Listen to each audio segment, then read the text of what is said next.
And we are live. What's up, fight fans? This is Kurt DeVille with Counterpunch Boxing News. On time, Julian Falcon. And here we are once again. Bivini blued. I thought the fight was Sunday. No, the fight is today. It depends on where in the world you're at. Jabbar Bashir, that's what I thought. Mark Whelan. Okay, just finalizing that. Counterpunch to Ugas. Cisco Perez. I'm leaning towards Kambosos. We'll see. Let's hope to see a great fight. I think Haney is hard to get at with his long-legged stance. That may be a possibility, but we will see once these styles collide.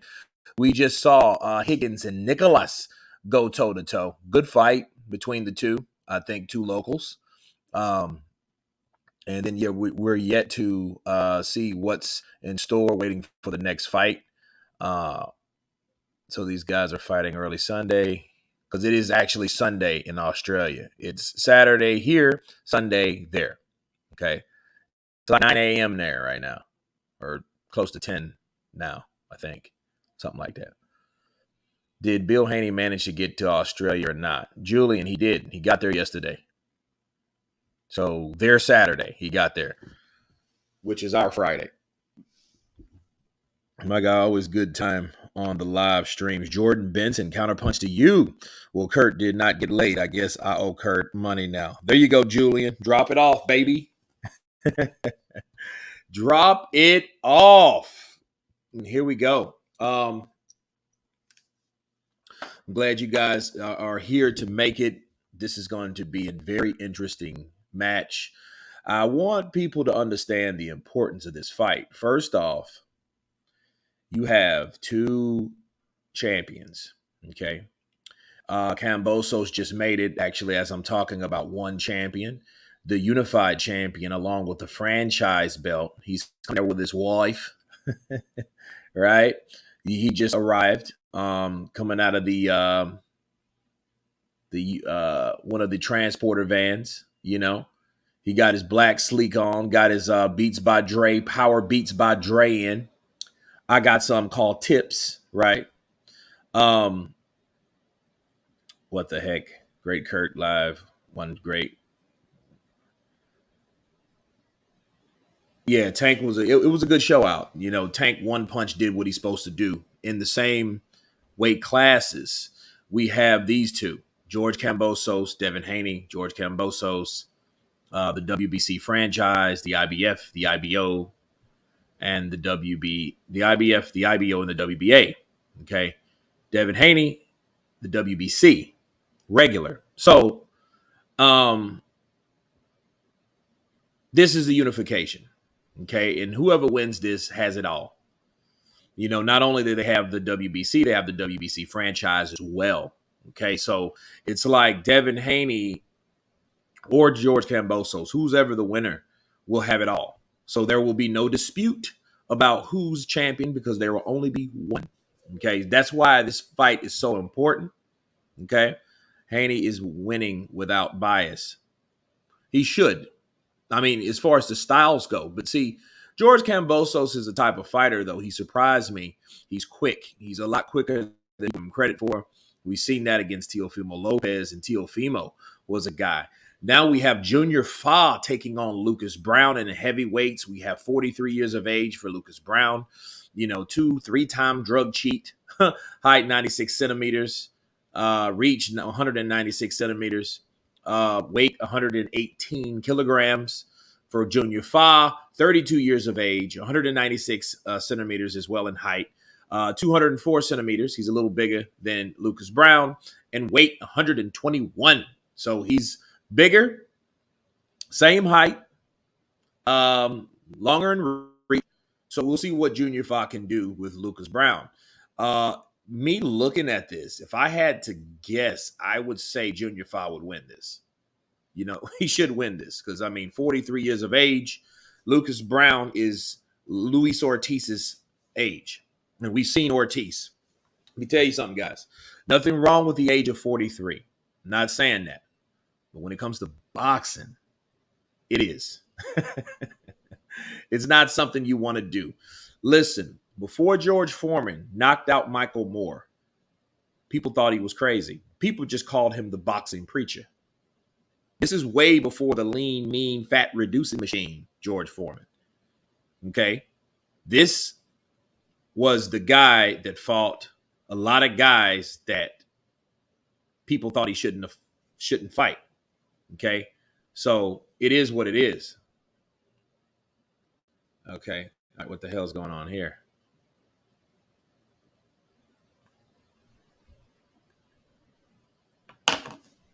Yeah, ESPN, man. I like, for some reason I have always a problem with ESPN. I cannot make this up. Now I don't see anything. The screen is blank. Blank screen. So what the hell?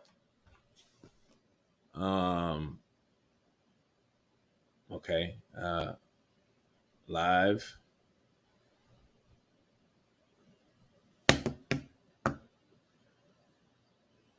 I can give you a legal website. There we go. Okay. All right. Now it's back on. Thank God. You know.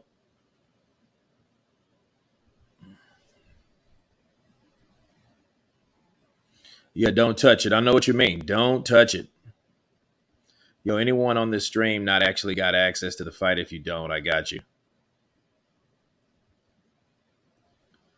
Well, this is kind of so. Can anybody tell me if you have ESPN Plus? Okay, let me check with Showbiz real quick because I sent him a message. Because I'm confused. Like you can't.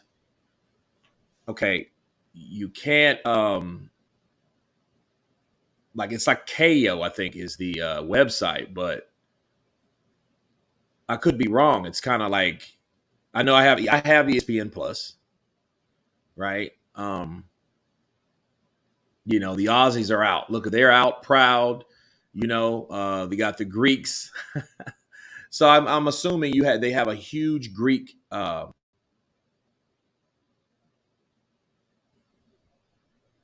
crowd or group of people in Australia.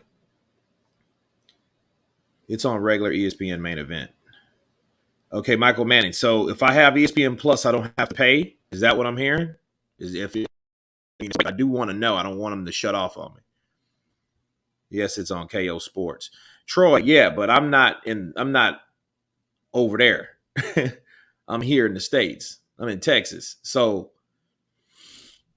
does anybody know?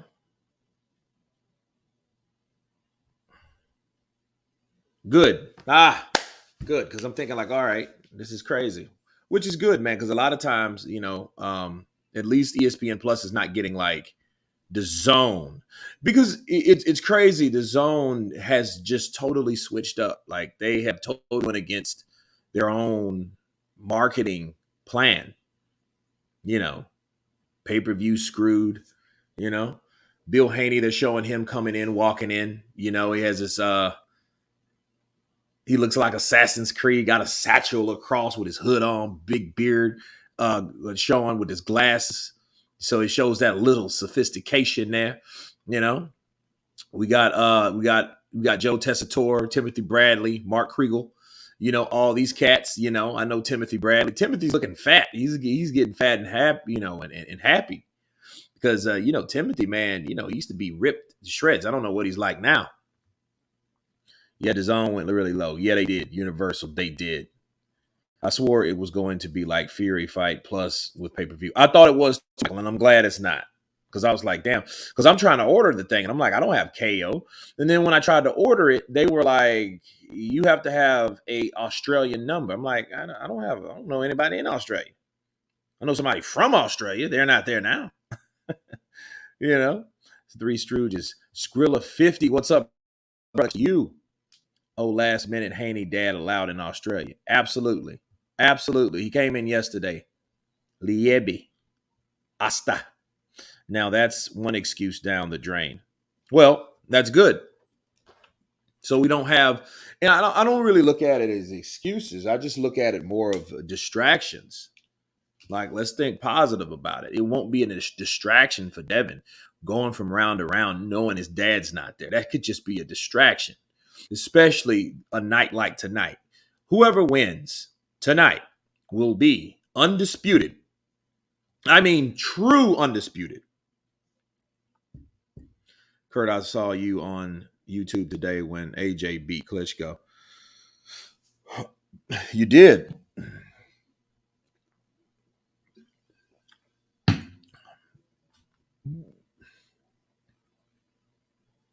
Haney late stoppage. Any stoppage would be great. I think Haney's going to beat George Kambosos, but I don't think it'll be easy. Because, if you look at the betting favorites. The betting favorites is like, I think it's plus 200 for Kambosos and negative 160 for Devin Haney. So that just lets you know right there that, Devin Haney is the favorite fighter, based on the odds. I didn't make that up because, I don't gamble, rocking the glass bottle, Coke bottle. Oh, man, look, yeah. These here, bro, these are Mexican Cokes. And I don't really drink Coke a lot, but if I do, it's going to be one of these. Because these are from Mexico. They're made with corn. They're not made with corn syrup. They're made with sugar cane. So pretty good stuff. Great for mixing. But I like to enjoy a Coke every now and then because I had pizza, I had wings and stuff, with the fam. So we just got like a shitload of wings and, I got, damn, he knocked the shit out. Devin Haney coon cocked that, man. He mollywopped that boy. But yeah, got some couple Supreme pizzas, you know what I mean? Taking it to the face, because I didn't want to be hungry, So Cordina pulled out a flat line today. Yeah, I heard about Cordina. I think Lady Sean. Hey guys. That's a beauty. Real sugar. Yeah, real sugar, bro. Not the shit that'll stop your heart one day.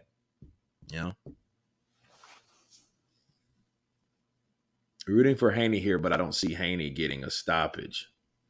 Well, Haney, we'll see. And here's the thing I don't think people think about. I think Haney is a guy that it will be a person that is basically Loma turns down the fight. Yeah, Loma turned it down. We'll talk about Loma in a minute. Let's talk about Devin Haney. Devin Haney is a guy that's not known for knocking people out. And the tripped out thing about Haney is don't be surprised if you do see a stoppage tonight. Because if you notice, it's always those fighters that are not known to knock out fighters that get knockouts. Then all of a sudden he's the best thing since sliced bread. Look at Tyson Fury. Tyson Fury was a feather puncher with a feather duster.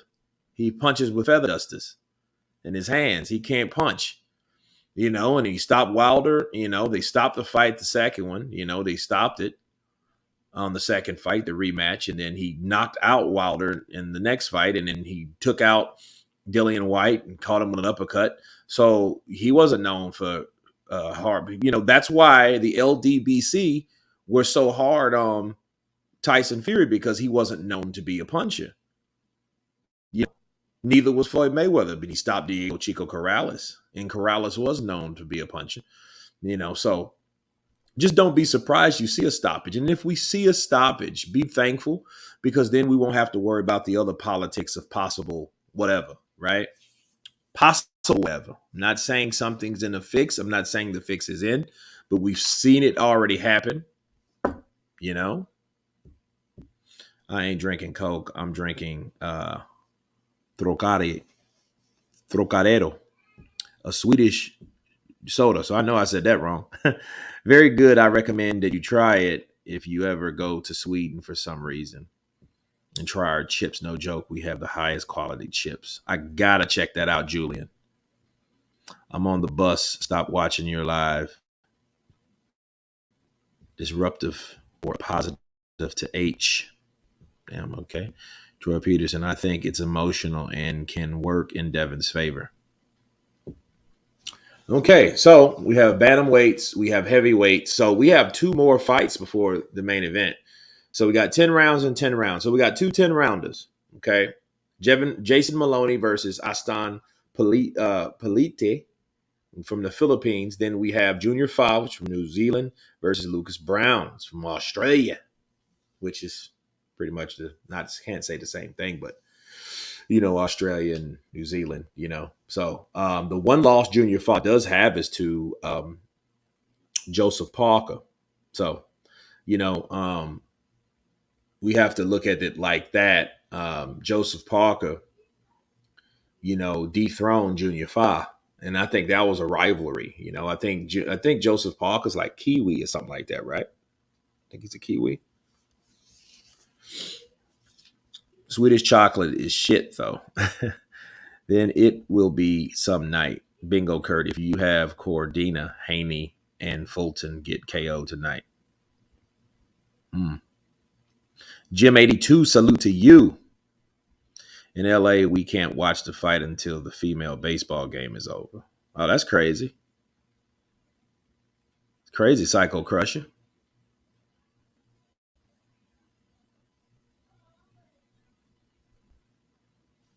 Kambosos got mighty big-headed real quick.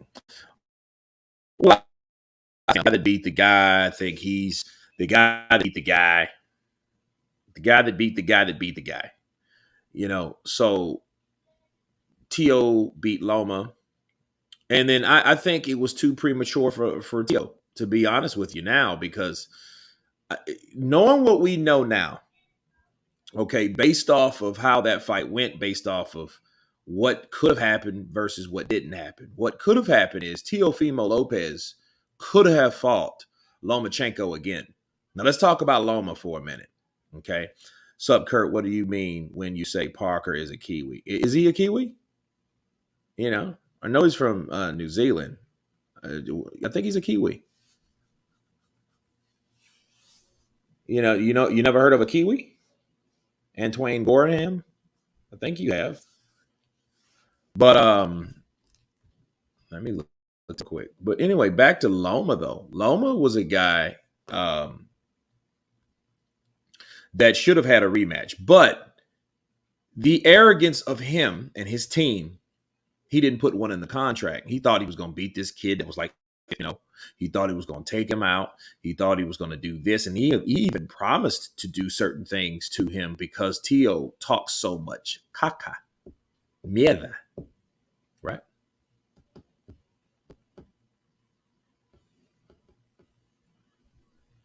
Kambosos is acting exactly like Lopez when he beat Lomachenko. Well, yeah, that's what I'm saying. But see, here's the thing. That spirit almost transferred. That energy just transferred right over to Kambosos. Kambosos picked off. He went to every fight. He went to see the Devin Haney fight. He went to see Loma Kome. He went to see even Ryan Garcia take on, I forgot who the hell he fought. He went to see all these fights, and he wasn't as bad as Tio though. I got to keep it 100. Tio was just to the point. I think Tio was just, I don't know. He was hanging around his dad too much or something. You know what I mean? Because his dad was like, "Yo, my son is the best ever. He's the best ever. He's beat everyone. He's won every round in sparring and in professional." And I'm like, "Damn, dude. Really? My son." I'm like, dude, if you say my son, listen, my son could beat any ass, bro. He was weight trained against Kambosos. The fight should have happened already, bro. We won that fight anyway. It was on the zone. It was all wrong. Michael Fuller, what's up, brother? Counterpunch to you. Renee Padilla Jr., salute Kurt. Praise the Lord Jesus Christ Almighty. What did I miss, bro? Oh, man. Man, you didn't miss much, man. I only been on 19 minutes. So we're doing the preliminaries. We got two fights into the main event, so you're here in good time. Lopez Jr. was doing lines. Man, like what's my man Jules from Ring IQ? He got the coke throat, bro. He got the coke throat. You ever hear this dude? How his throat all groggy all the time? That's from Coke, man. That's from Coke. That's straight up from Coke, man. Listen, I don't care, B. He was on that. He got the Coke throat, bro. I've seen Coke heads, man. He got the Coke throat. My son. Him hanging out with Angel Garcia. Yo, you want some of this shit? Tio, you want some of this shit? Yo, hand me that shit. Hand me that shit. Look, our sons are warriors. Our sons are champions, bro. Yeah, you ain't lying, shit. We from Philly. We fight with sticks, stones, and bottles. We fight with sticks, stones, and bottles in the streets of Philly. Yeah, shit. Listen, my son will whoop any ass, bro. Wait a minute. He ain't fought Danny. My son ain't the size as Danny right now, but he was his size, bro. He would knock him out too. Hey, motherfucker, you need to back off. Hey, take some more. Troy Peterson, alcoholics. Hey, everybody has their poison, I guess. You know what I mean? Some people, it's crazy. I know some people that don't drink, don't smoke, but then they got like a sugar habit. You know what I mean? 43-year-old dude getting ready to fight, in my opinion. I know, right? Kurt, what you make of LRB Hearn banner? Good for boxing? Well, it's good for somebody. You know what I mean? It's good for LRB, if anything, because LRB is not the promoter Eddie Hearn has grown to be. So if LRB keeps talking about Eddie Hearn, he will grow too, but he needs to do something tangible with it. You just can't talk smack. Sure, he's talking smack to stay relevant. But at the end of the day, that still doesn't mean that you can just talk smack and people won't forget that you haven't had a big fight with a legitimate opponent with Tank in a while. And then if he loses Tank, he's lost probably 80% of whatever he had. Because I don't even really know of anybody from Mayweather. You know what I mean? So if I'm a fighter and I'm supposed to be this star, the last thing I want to do is be with a promotional company that can't make me grow, can't help me. You don't have any fighters for me to help me grow. I mean, the fight that we saw was shit against Rolly Romero. And then, Rolly Romero wasn't tested. He was just a self-promoted fighter that talked himself into position. He basically did what Jarrell Miller did with Joshua and Eddie Hearn, just showing up, talking shit, talking smack, self-promoting himself, doing this, doing that, bars. That's all he really did. So that's Rolly, So let's be real. Rolly is really non-existent now. We're not going to really talk about Rolly. We might talk about people that talk about Rolly, but Rolly's done. He got knocked out. Okay. That's just like if Jarrell Miller wouldn't have done a shitload of drugs or drugs at all against Anthony Joshua, and he would have got smoked and whacked out too. The only way he would be relevant is he would have won that fight. If he would have got sparked out like Rolly Romero did, we wouldn't be talking about Jarrell Miller. Jarrell Miller's undefeated because he failed 2 drug tests year after year in 19 and in 20. Listen, AJ would have been a bigger star under Mayweather Promotions. I said it. I mean, shit. With Scance Rants, with the relationship he had with Floyd, I wouldn't doubt it. But understand, I guarantee you that's an interesting thing you did there. Because here's the thing. Do you think he would have got that Wilder fight if he was with Mayweather?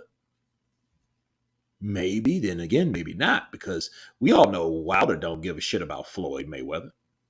He don't give a shit about Floyd Mayweather. So, and I will say this. I don't like the idea of any fighter, especially someone like Anthony Joshua, signing a lifelong fucking contract. I don't give a shit who you are. That is the wrong move. Canelo's doing it right. Because Canelo can go here, Canelo can go there. He can do whatever the fuck he wants. But signing a long, like what the fuck was that? Like some, that's like some shackle shit to me. You know what I mean? Like, yo, what's up with that? I'm nicely pissed and still your comments are mental. You guys. Talk about Rolly Leonard has him number 2 at 135. What do you mean? I'm pretty sure he has him second. I mean, because that's his fighter. Rolly is a Mayweather fighter, so he's going to look at it. And he's looking at number 2, but if you think about it, Rolly might as well be the other guy because there's no one else that they're talking about, you know? And they're both into the ring, Mr. 43 and Mr. 32. They're into the ring. Junior Fa, they're about to square up in the middle of the ring. Referee's going to give his final instructions, okay? Look what Mayweather Promotions did for Tank. We don't like who Tank fights, but this guy's a star. I mean, but that doesn't make him being a star, I think is from his athleticism and from his skill. Do they mark Tank right? I don't think so. The only thing we have is what he's done. But what has he done? He needs to fight more fucking people. See, you're saying it now. Yeah, and understand this too, Scance Rants. The only reason people were really looking at that fight with a fine-tooth comb is because Tank could possibly go somewhere else. You mean to tell me the same people that don't like Tank now because he's with Mayweather and they're really just haters of Mayweather, do you think they would still have that animosity for Tank if Tank went to Matchroom? You know what I mean? No, I think those people wouldn't. Tank sell out everywhere it goes. He sold out. The pay-per-views were trash. Did you know that? The pay-per-views was trash. I mean, he sold out Barclays. And I love Barclays, man. I love going to the Barclays. A lot of energy in like I get crunk at Barclays. Last time I went to Barclays, man, to see a fight, I was like ready to fight. Oh my goodness. Junior Fa has just got hit with he's twitching. He's twitching, bro. He's done. He's done. He's done. Look, he caught him, Lucas Browne, 43 years of age. He's letting him fight. Dude, Junior Fa was twitching. Yeah, he's not going to make it. He's done. That was behind the head punch. And that referee, see, this is the problem I have with a lot of referees, though. They see a fighter get hurt, but just because a fighter's hurt don't mean he could get openly fouled. And that's what just happened. Lucas Browne just knocked the shit out of him. Man, he's down again. I don't know if that was a behind the head punch. This fight is over. Wow. Junior Fa was like, dude, what? He was on the man. Lucas Browne hit this. He pulled a Luis Ortiz and Charles Martin. Look.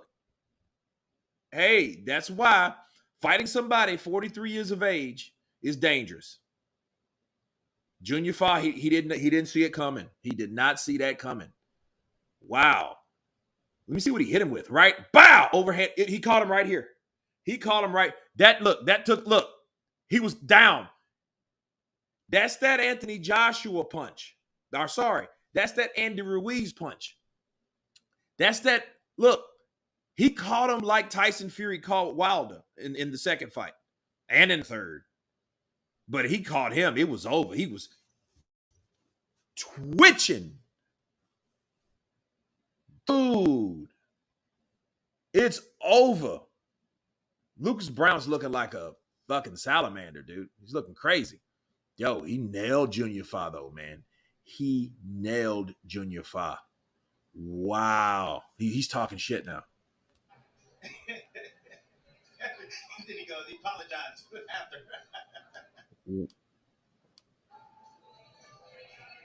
Damn. Talking about, see, that's why right there, people, I don't gamble. And he knew he had him. Boop! Now that was a behind the head punch. That second knockdown, he was right by. He caught him right here. That wasn't legal. That was not legal. But the first one was. And that's what I'm talking about. These referees see that a guy hurts another guy and they just think and they kind of just omit. And Junior Fa's like, what the fuck is this about? And if they had any kind of sense in his corner, they would be disputing that behind the head punch. Let me see if they do, because that's what I would have done. That was a behind the head shot.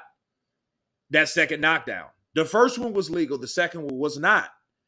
And that fucking referee should have known that.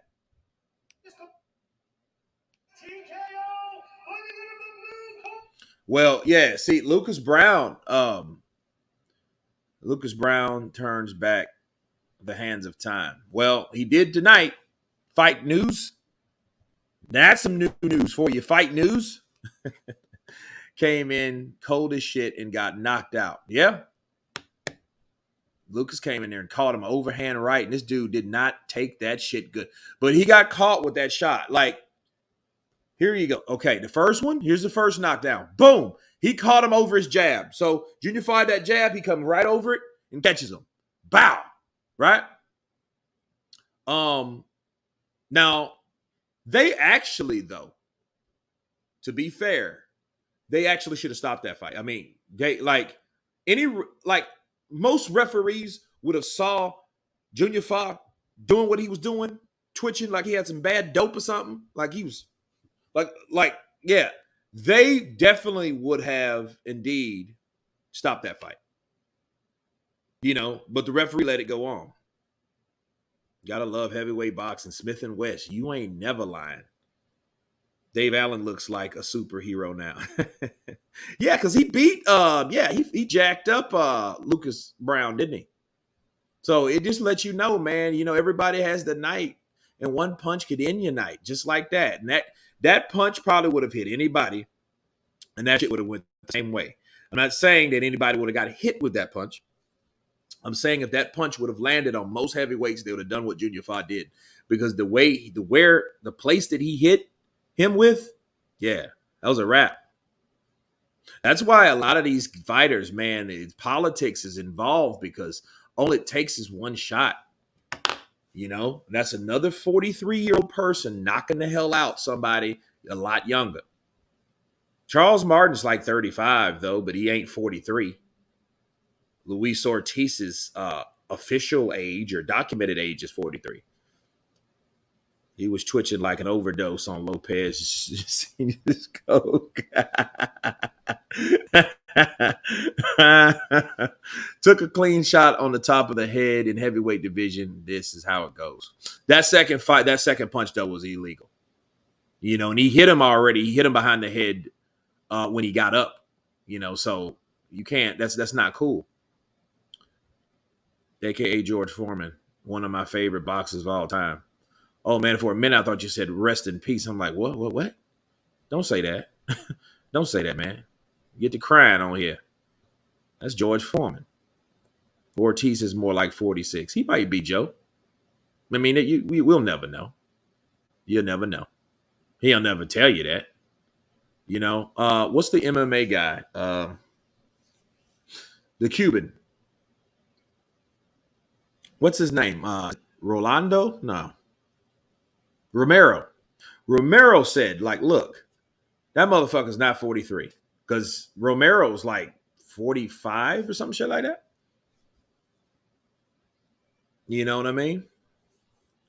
Lucas Browne versus Ortiz next. Ortiz is like, fuck that. Ortiz got a Ruiz fight finally. When his knee don't work no more. His legs all stiff. You know what I mean? That's what you did. That's the Luis Ortiz we're dealing with right now. Now Andy wants to come in and fight him. And see, when Andy beats him, he'll get credit along with him and Deontay Wilder. And then they will fight. That will be the story. That will be the narrative. I'm going for Luis Ortiz. Always. Always. Cuban boxing is in my blood, alive and well. But I know the backstory. That's why I'm explaining it to you. Andy should have fought Luis Ortiz 2 years ago, and he ducked him. Like, he flat out ducked him. No, I'm not ready for that now. But motherfucker, you would have been ready for an Anthony Joshua 3. You would have been ready for that shit. But you're not ready for Ortiz? No, because he didn't want to end up like Charles Martin. No, I'm not ready. My knee. Dillian White, he's lying. They're lying. They're not offering me $4 million.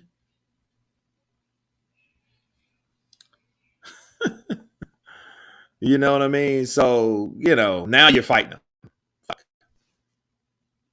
Fucking old Ortiz. And I feel bad Ortiz is fighting for his kid, though. So he's like Deontay Wilder in retrospect because they both have kids with disability and like her condition got worse. So he's going to have to keep fighting. Ortiz is going to fight until he probably drops dead, sad to say. You know what I mean? Because he doesn't know how to do anything else. I remember Miguel Cotto. He was talking to his wife, and his wife was crying after he got the shit beat out of him by somebody. I can't remember who it was. And then he was like, I don't know how to do anything else. Shit, I don't know anything else. What else can I do? Shit, make this money, take this punishment. You know what I'm saying? Exactly, Kurt. In this sport that we love and hate so much, anything happen. Counterpunch to you. Fight news. I think Junior's loss may also have been a reason to this loss too. Could have been less motivated. Could have been. The Polynesian stanky leg on display. Browne versus Zhang. Now that's a pretty good fight. It's an even fight because they're both old as hell. Zhang's like 40, 39.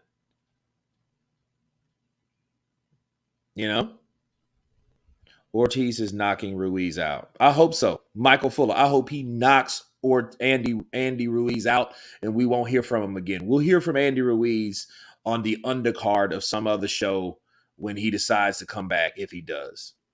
Because he's already made the money to retire. He's already showed you what he does if he does make the money. He gets less motivated. He gets fat again. He parties too much. That's what he does. Money revealed him. Money revealed who Andy Ruiz was. Andy Ruiz got to talking shit. Andy Ruiz started eating, hanging out with the fucking Pauls, Jake and Logan, eating sushi off chicks and shit. You know what I mean? That's exactly what happened. Okay. And then after that, we didn't see anything of him. He did a shit performance against older 40-year-old fighter, Chris Arreola. And that was like, dude. And the scorecards were shitty too. So the fix was in. It was built up for him to look good, and he looked terrible. He looked terrible against a 40-year-old man. And that's the same year he ducked two legitimate opponents, Dillian White and Luis Ortiz. So I'm not impressed with Andy. Andy's on my shit list. He's still on the redemption list. You guys remember that? You know what I mean? I got to add to that pretty soon. I haven't done one of those this year, so I got to get on that redemption list. But if I was going to make a shit list, Andy Ruiz would be on it. Andy Ruiz will be on Counterpunch's shit list. You know what I mean? Be a fucking belt with a fucking turd branded on it. Shit list.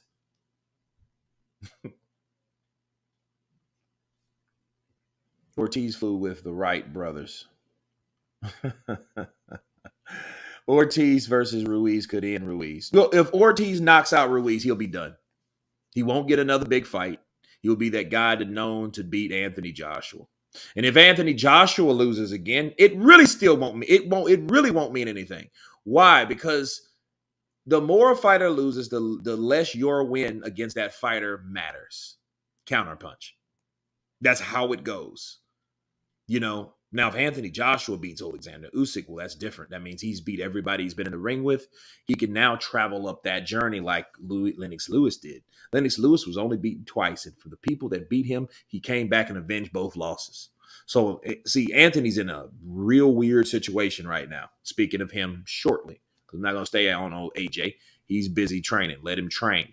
But as far as Ruiz goes, Andy Ruiz, if he loses to Ortiz, we always come on, like the Wright brothers. He's flew with the Wright brothers. He was the sparring partner of Jack Johnson. We get it. He's old. So if you get your ass beat by an old guy, you are not winning no longer. And I hope he knocks out. And then here's the thing: it could happen. Look, Luis Ortiz could knock Andy Ruiz out, because if he can knock out Charles Martin, he can knock him out too. I just hope Luis Ortiz knocks him out. You know what I mean? Because I've seen what Andy did, and it was just chicken shit written all over it. You know, his careers went to shit. He got comfortable with that damn money. He got another payday, you know, which is great for him. I was proud of him when I got it, but I didn't like what he turned into, you know. I accept the fight with Ortiz because my knee was healed and I'm ready to fight. Now that I know that he's old and crusty, I know I can hurt him with my jab and my left hook. But understand something. I don't think Andy Ruiz is the fighter he used to be I think he lost that weight. He lost something. When you lose a massive amount of weight, depending on how you lose it, that makes you weaker anyway. That shot that Chris Arreola caught him with, that motherfucker was he did a knee. He took a knee, people. That motherfucker did a Jon Snow. He bend the knee. Bend the knee, my lady. He bend the damn knee. I thought the fight was tomorrow. King, today is tomorrow. Okay? For all the people that don't know, today is tomorrow in Australia. They're in the future. Right? They're ahead of us.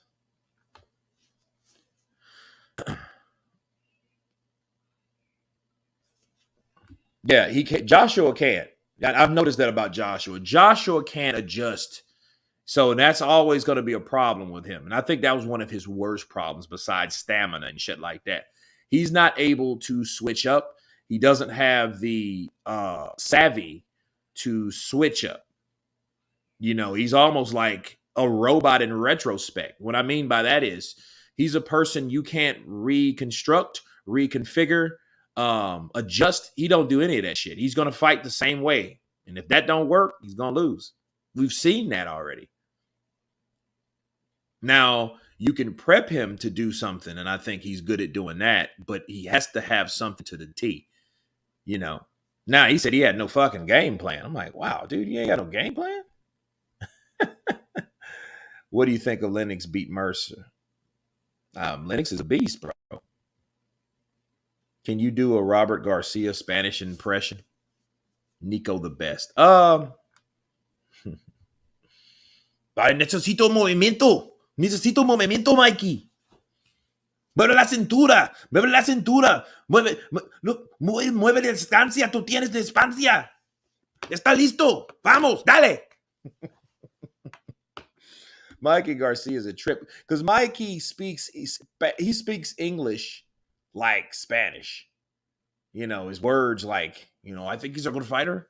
I think I'm just here to do my job. He be rolling them L's, boy. He be rolling them L's.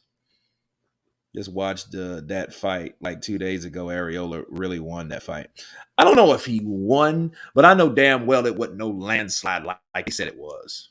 If anything, if Andy belittled or downgraded himself to that magnitude, and I know what they did, they should have at least gave a rematch for Chris Arreola, gave him a little bit more money.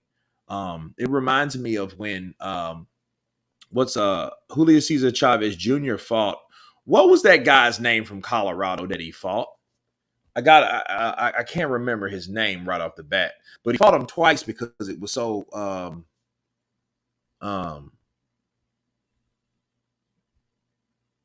what was this guy's name? Because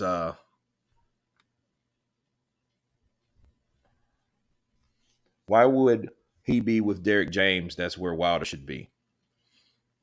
Yeah, I'm missing the side of this here. Let's see. Bakali versus Hergovic. Who you got? I don't know, man. That's got to be a good fight too. You damn right. No retreat, no surrender. Kurt, what is Andy's best weight to be at? About 250. He's a fat man. He's been a fat boy. He was a fat teenager. He was a fat young adult, and he's a fat man. He's just fat. There's nothing wrong with it. It's nothing wrong with saying a fat man is fat. It's almost like saying a dead man is dead. There's no real disrespect in that. He's fat. But being fat, it didn't stop his speed. It didn't stop his upper body ability. So him losing it, he ain't used to that. Your body has to adjust to that shit. If it don't, you're going to have problems. Let's just hope it does for Andy's sake, which I don't really give a shit because I know, he should have fought this fight anyway.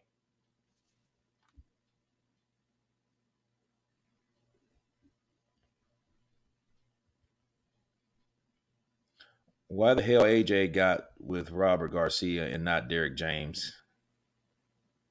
I think AJ's problem is once he is losing, he's content to lose. Well, AJ, man, y'all guys have to understand. With the heavyweight division the way it was, we don't see how, it's so undeveloped still. It still fights. We haven't seen AJ and Fury. We haven't seen AJ and Wilder. Those are two fights that should have happened.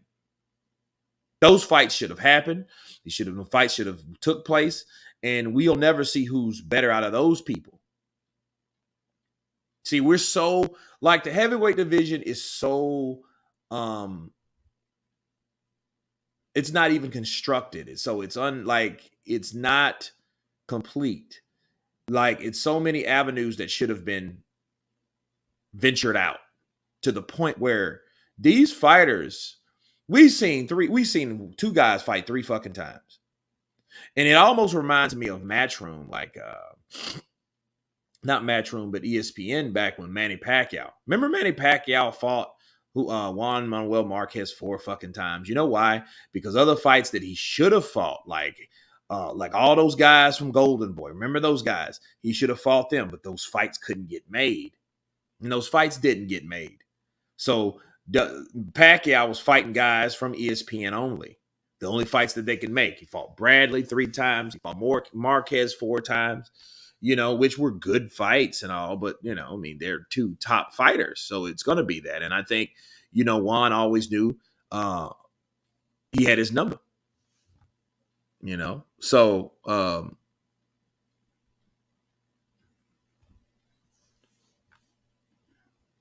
AJ reminds me of Jermell Charlo. AJ equal Optimus Prime. Derek James is the best trainer in boxing right now. Nah, I don't think so at all. I don't think Derek James is the best trainer at all. I think he has some good talent. He has Jermell and he has Errol. That don't make you the best fucking trainer, though. That's politics. People need to know the difference, but, that's how it goes. You don't, the trainers get praised when the fighters win. But understand, if one of those fighters lost, Derek James would be talked about too. I don't think Kambosos turned into what Ruiz turned into. Kambosos is professionally in everything he does, including mind games and trash talking. Troy Peterson, no. I'm not saying that. What I'm saying about Ruiz is just Ruiz, he just wasn't the same. He just was not the same. They have a fight, like a preliminary fight on, but it's not televised. I wonder who the hell that is. Somebody's getting it looks like, I don't know who these guys are. But I'm seeing it on the front monitor there, so I don't know who these dudes are, But yeah, that Lucas Browne, that's supposed to have been 10 rounds. So we have one more fight to see, okay, which is good. But what happens when you do get these quick knockouts and shit, that pushes everything up. So still, people are not ready, so they got to buffer this out and got to put shit in between. So they threw this fight in there. They're not televising it, but it's gone. So you got to keep the crowd happy. Those people paid money to see that, right? Since Joshua lost to Andy Ruiz, he's never been the same. He is no longer confident or moving forward. Smith and West 100%. AJ could win if he keeps the mouthpiece in. Bar. Why would he be with Derek James? That's Wilder. That's where Wilder should be. Y'all smash that like button. Yeah, smash that like button. King Mike Hall in the building. Why Derek James, you wind is going to be right. Your defense is going to be solid, and he is going to make you work everything off the jab.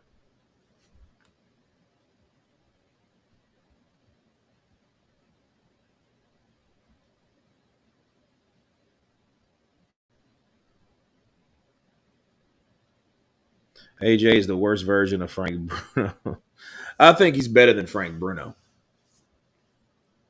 But I think this is the problem, though. I think AJ doesn't know, he's done so many different things. And I think like fight by fight, you're going to see different variations of AJ. And I think it'll be to the point where I think he's going to fight according to whoever he's fighting. But I do think that go in there and beat him up style, I think he's not confident with that anymore. Just straight, like, let me go savage mode like he did with Dillian White, like he did with a lot of fighters, like he did with Klitschko. I don't think he's that same dude no more. I think he feels, and I think that shit scared the shit out of him. When Ruiz hit him with that left hook, bah! When he hit him with that left hook, and he was just like, that motherfucker just, oh shit. I don't think he liked that feeling. I think that feeling scared him, scared the shit out of him.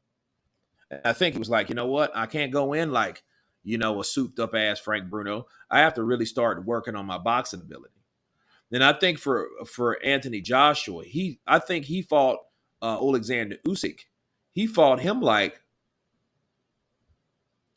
in a way that was easier for him to not be hurt. Okay, that's why I think he fought. I don't think he went in to fight. I think this time he will, because he knows this shit's on the line. I have to do this. I have to be there. Ishmael Salas, yeah, he's a good trainer, but but see, he had Ugas. Ugas just got beat to Errol Spence, but doesn't mean Derek James is a better trainer than fucking Ishmael Salas. It just means that the fighter was better. And look, I'm going to keep it a buck with you guys. I think Ugas wasn't meant to be anything else but a champion, and he was a champion. I mean, he did what he's supposed to do. He got the Pacquiao fight, like many others couldn't. Him, Keith Thurman, right? Those guys were blessed with a Pacquiao fight. Pacquiao's retired now. He retired Manny Pacquiao. That's Ugas' legacy. Make no mistake about it. That's Ugas' legacy. I don't think he was meant to fight Errol Spence. I don't think he was meant to beat Errol Spence. I'm just going to keep it real. I don't think he was meant to beat him. Because I seen when he hit Errol Spence went in that corner, and that motherfucker just stood there. I'm like, dude, I have never seen nobody, people. I want people to listen to me. I've never seen a fighter nail a guy like he did Spence. Wow. Spence went into the ropes. I'm like, damn, Spence is hurt. Spence was hurt. We know Spence has heart. We know he's durable. But that man is only human. He can be hurt too. And he was hurt against fucking Ugas. And Ugas caught his ass with that two-piece. You guys seen that. He caught him with that two-piece. Errol Spence, he spiraled into the ropes, right? He spiraled into the ropes. Then all of a sudden, Ugas is sitting there looking like waiting. Like, what the fuck are you waiting for?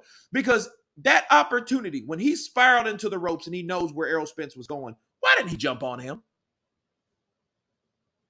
Counterpunch. Think about it. Exactly. Cisco Perez. It was odd. And we've seen Ugas take it to fighters after he'd hurt them. Look what he did to that. What's that Italian guy that he dethroned? Because that Italian guy, he was from Florida. I can't remember his name. They called him the hitman or something like that, or the gangster or some shit like that. Like he went at him. He dethroned what's Figueroa. He beat the shit out of Figueroa. Like, I don't buy that. That the fixed was in Ugas and Spence. Look, I think it was. Ugas was paid off to take an ass beating. And I think he wasn't gonna look. This is what Ugas wasn't going to take a knee. He was too proud for that. But so he kept taking punishment. His eye was fucked up. He had him hurt. He stopped going to the body. He stopped trading with Spence. And I'm thinking, like, what the fuck is this? And I think what happened, he hit Spencer like, oh shit, I hit him too hard. My bad. Too odd, bro. Too odd, bro. I'm just going to be real with you. Too odd. And I think Ugas probably could have beat the shit out of Spence as he wanted to. You know what I mean? And that's the problem with that same side of the street shit. Look. Okay. All I'm saying is, this is what I want you to say, Scance Rants, because I know how you feel about certain people and certain fighters.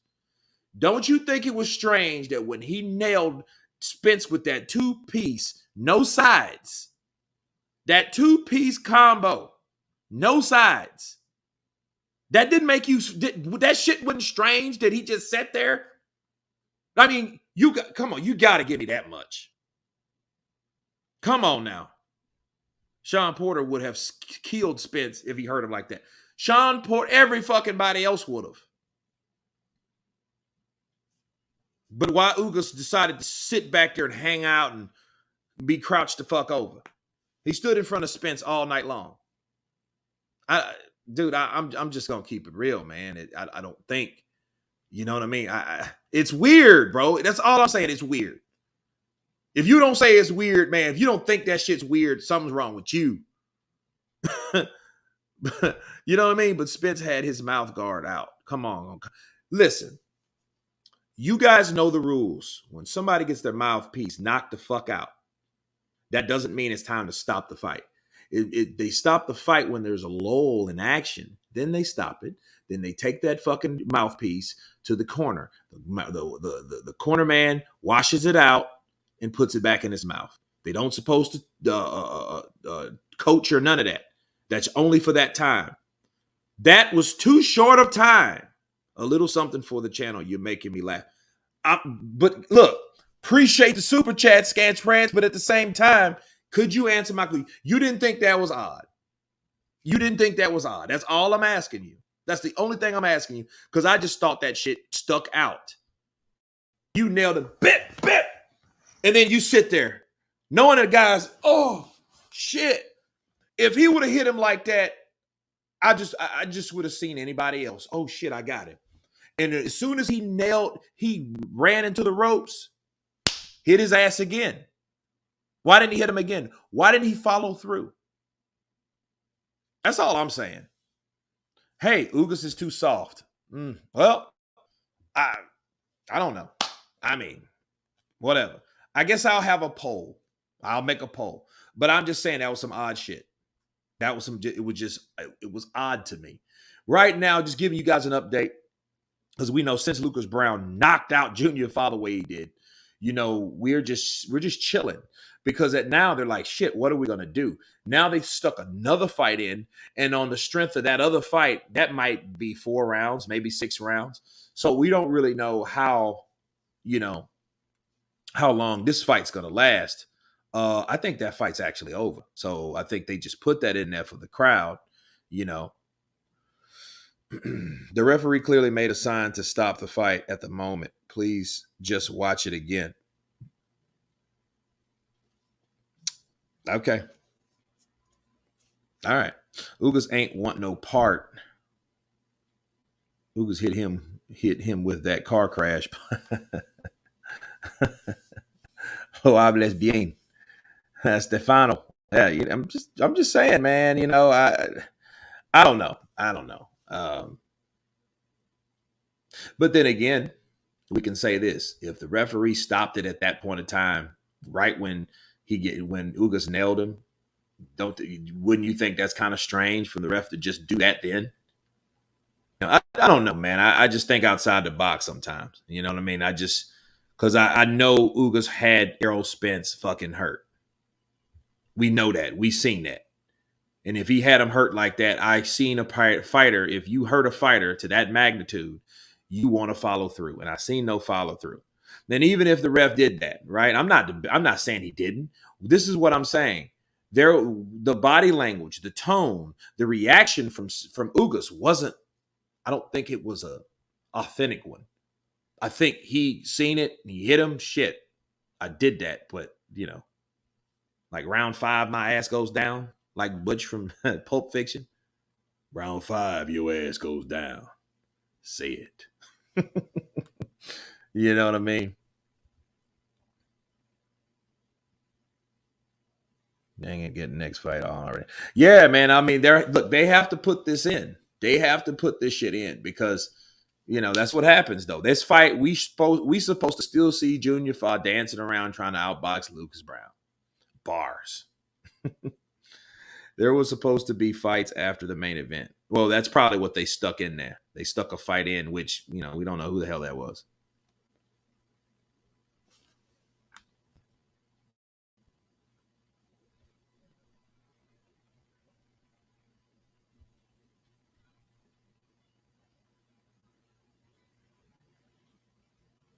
I watched it several times. The referee was making the sign to stop it when Ugas threw the punch. Ah, okay. Ugas is honorable, nice guy. Spence stopped driving Ferraris to ride a horse. Hey, man, I think that's a little safer. Fa is on Tony Yoka's time now. Yeah. That'd be a good fight, Tony Yoka and Junior Fa now. Why not? Make it happen. Second fight, one of them quit on his stool after one round. Junior Fa is terrible. His last fight was awful. Well, this one wasn't great. Michael, that would be exactly a good fight. Both coming off losses. Yeah, I think sometimes though you want to tune up fight because you keep fighting fighters that are known, and then they keep losing. People stop wanting to promote you. Let's be real. Let's say Anthony Joshua lost this fight and his next fight. Who the hell would really? You think Eddie Hearn would talk more about Joshua? No, he wouldn't. You know what I mean? You probably wouldn't even hear about Joshua if he lost another fight past that. Tony Yoka, the 2016 Olympic cheat. How did Fa go 12 with Parker? Crazy. Just stay back, and Parker's not an aggressive fighter though. Parker's more like a little floating boxer. He does like a smaller version of what Tyson Fury used to be before going to Kronk's gym. Kind of dance around and move and box. You know what I mean? He's not and the thing is about Joseph Parker. Joseph Parker can crack. He can knock you the fuck out, but he's not that type of aggressive fighter. He's training with the cousin of Tyson Fury, which is Andy Lee, and I don't think he's one of those guys that like presses the action. Hey, where is Figueroa? I have no idea where Figueroa is. Somewhere probably getting drunk. Some shit. I don't know. But yeah, he lost to Ugas. Ugas beat him, and he beat the other guy too. AJ cannot take a Wilder punch. Chavez fought Frankie Randall, the surgeon, Randall twice. Yeah, I remember that. Frankie Randall, man, he was cool. He did that too. And then Frankie Randall lost to Obakar. Then Obakar then fought Oscar De La Hoya and got knocked out by De La Hoya. Huh. Yeah. I used to be a real big Obakar fan. If you guys remember him, he's from Detroit, and he was a really good fighter. He's a really good fighter to me. I used to like Obakar, southpaw, not a huge puncher, but great combination puncher. You know what I mean? Had overall good skill, So, and he fought De La Hoya, just De La Hoya was just too strong for him. De La Hoya caught him with that jab, that left hook. It was a good fight, though. I never forget that. I was working I was 19 years old when that fight aired. I was working at a casino, which, I worked every weekend. So I had to hear about fights. So what I used to do, I used to record the fights. And then I didn't want to hear anything from anybody, until I got home and I watched it the next day. But yeah, it was very good fight.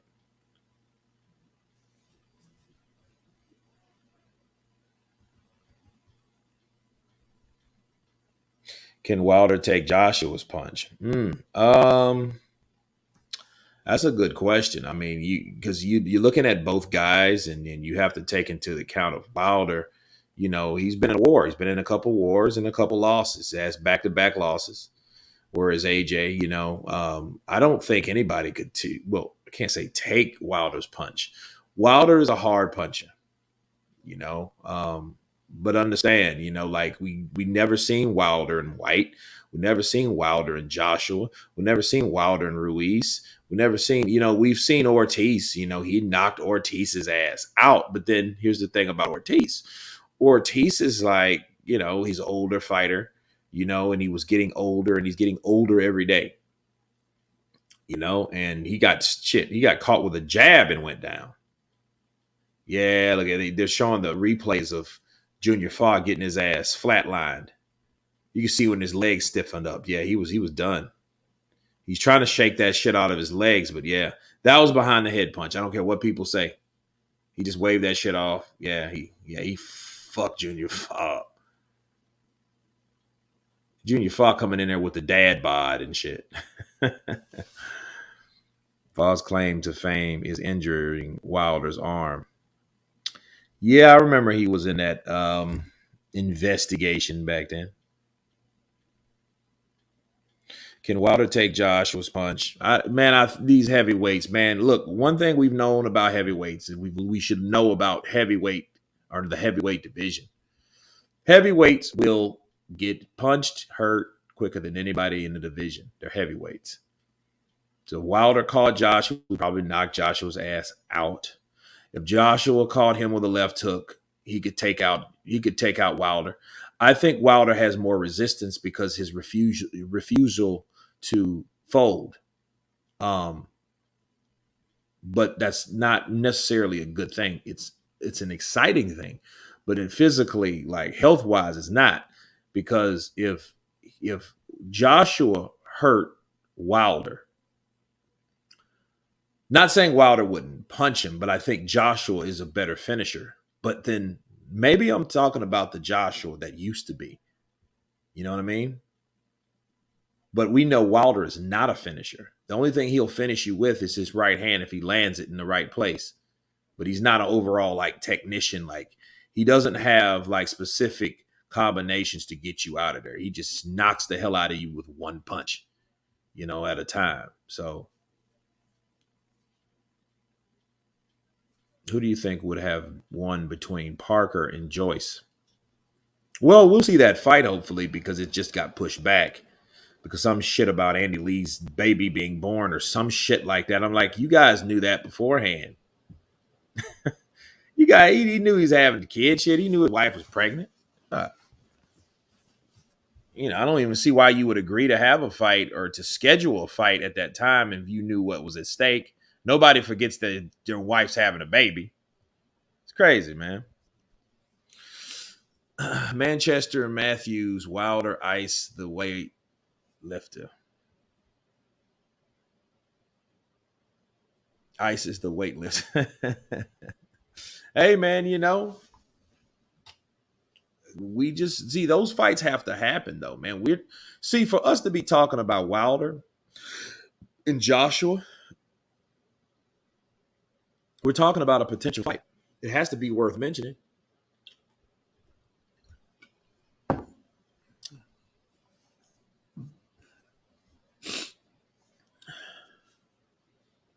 If he got KO'd by Fury, AJ sends him to the shadow realm if he catches him clean.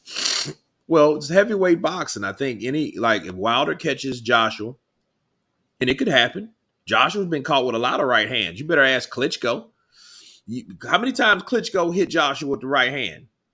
Even though Klitschko has a sneaky ass right hand. Understand this? Pulev landed some right hands on Joshua too. It just didn't phase him like that.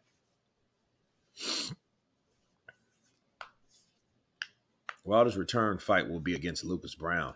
That would be funny. Knocks out Lucas Browne. I'm back, baby. I know what y'all did to me, and I'm back to collect. I'm the new landlord. Fuck Fury, he gone. He didn't want no more, so he had to go. Bars. Wilder's return fight will be against Lucas Browne. No, Wilder can't cannot take AJ's punch. If he gets caught with the neck stretcher uppercut, he will take off literally. But then here's the thing, though. Joshua, and what people don't understand about Wilder, though, you're not going to fight Wilder like that. The only way you get that close to Wilder is you already hurt Wilder. You're not going to get in there and throw uppercuts because he's a long-range fighter. He's a sniper. He will catch you at the end of that right hand because he wants distance to catch you with that right hand. Let me set you up with a jab. Let me nail you with that right. He's not going to be up here. He's going to be back there. That's why someone like Andy Ruiz would never beat Deontay Wilder. Ruiz will be flatlined in 2 rounds. Wilder would knock Andy Ruiz out in 2 rounds, 3 tops. I mean, that's it. I mean, even Joshua showed, well, all you have to do is stand back from Andy Ruiz, use your height, and box him. He's not going to press the issue. He's not going to, you know what I mean? He's going to try to move in and try to throw some shots, but that, that ain't nothing, really. It wasn't even resistance with Andy Ruiz. Andy Ruiz, he did try to get in on the inside, and when he did, he was still unsuccessful. This should be real.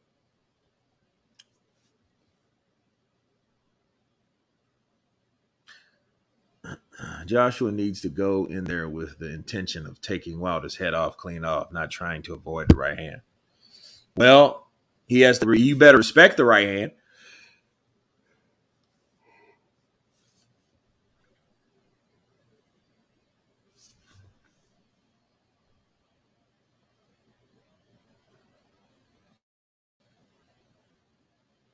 I want Wilder versus Joshua just to shut up Joshua fans. I want that fight just for boxing in general. That fight should have happened already, man. That fight should have already happened. Boxing lost the day because that fight didn't happen at that time. We should have saw that fight. That shit should have been before Fury, to be honest with you. But see, that type of shit happens when you got a new player that enters the game, and really, I should say, re-entered the game, which in Tyson Fury. Nobody thought Tyson Fury would be who he is now. Let's be real. Tyson Fury supposed to got knocked out by Deontay Wilder in 2018. That would have been it. There would be no ESPN contract. There'd be no second fight, none of that shit. If things would have went the way they supposed to go, Wilder should have knocked out Tyson Fury, nailed him to the canvas, okay? And that's that. Then we could have seen a super fight between Joshua and Wilder. We ain't seeing that fight knockouts because someone's wife is knocked up. True. That's dumb. It was the dumbest shit I ever seen. The dumbest shit I've ever seen. Fury didn't KO Wilder. Wilder's lack of cardio conditioning and exhaustion stopped him. Well, whatever it was. I don't even like conditioning. I guess you could say that, but Wilder was just too big. Wilder was too big. Wilder should have been the same size he was in 2020 and 2021 as he was in 2018 when he fought him the first time. Wilder still had power. Wilder still had stamina. Wilder was still active, being 218 pounds. That's where he should have stayed. And I'm disappointed in Malik Scott for not saying that. Damn all that size, damn all that weight. I don't give a fuck how big Tyson Fury is. Tyson Fury is he's a different dude anyway. He's built different. He's bad built. Shit, he's fat. He's bigger. That don't mean you have to get bigger because somebody else is bigger. That's dumb. And it was mind games anyway. When Tyson Fury said that he was going to come in at 300 pounds, all of a sudden Wilder started bench pressing over 300. I think it was 330. Stupid, man. Joshua would smash Fury given the chance, but Fury won't fight him. I don't know. Undisputed champions, 4-belt era, Bernard Hopkins, middleweight, Jermaine Taylor, middleweight, Terrence Crawford, junior welterweight, Alexander Usyk, cruiserweight, Teofimo, lightweight, which that's false. Josh Taylor is the junior welterweight. Canelo Alvarez is actually super middleweight. George Kambosos, lightweight. Jermell Charlo. So look, you have to take Tio and George Kambosos off. That is not an accurate undisputed champion since 1998. Let's get that. Cool. I disagree with that. You cannot put Tio there because there is some dispute.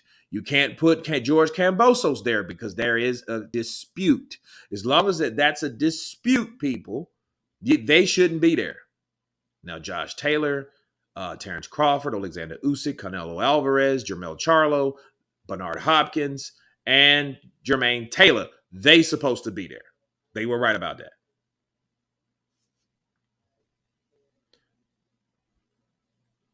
Fury is dangerous to anyone, the size and weight. Okay. I agree with you on that. That shows you AJ's chin is pretty decent because Vladimir was out for blood and Pulev had something to prove. Well, I mean,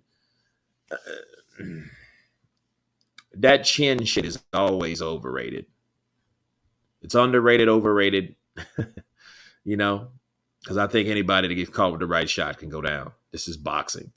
They are punching each other. Oh, and Scant's never seen the UK except on a map straight from North Carolina. I just don't follow bullshit ass fighters. AJ is Frank Bruno 2.0, 3 inches taller and 15 pounds heavier and every bit as stiff as Bruno was, full of that painful lactate acid. Is everyone forgetting Lucas Browne got knocked out by a rugby player?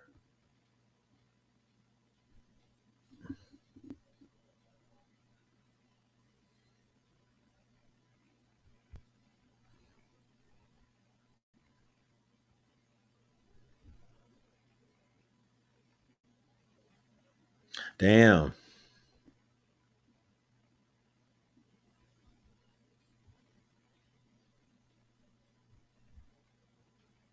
Who do you have, George or Kurt or Haney? I have Haney. I got Haney with a K on the 7th. Wilder ain't fighting Joshua. 60-40 wouldn't get it. 100 million wouldn't get it. His team knew he would get his ass kicked. Arrogance and greed. I think that was a combination of that. Wilder lost to Fury in both fights because his cardio was terrible. He was tired and gulping water after the first round.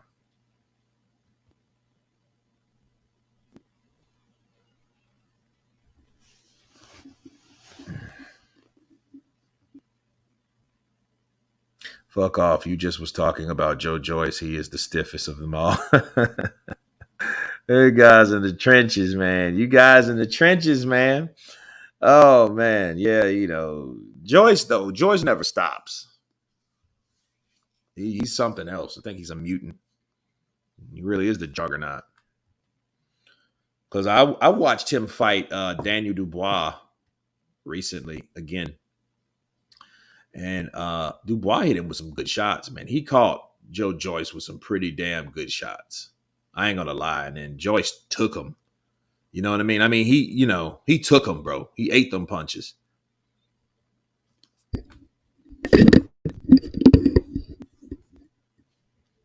Wilder lost to Fury. Both okay. We got that.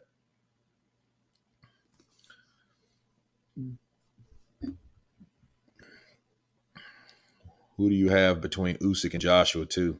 I got Usyk again. But if Joshua can, I want to know. See, this is what I want to see. I want to see if Joshua can catch him with that left hook. I think that's his best punch. He's got a good right uppercut, but that left hook is the money punch. I mean, he could hurt you with his right, but I think Joshua is a left.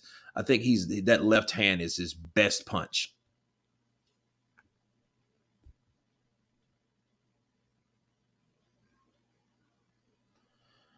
Show some love, people. Let's get those super chats up. Yeah, man. Yeah, I can't argue with that, right?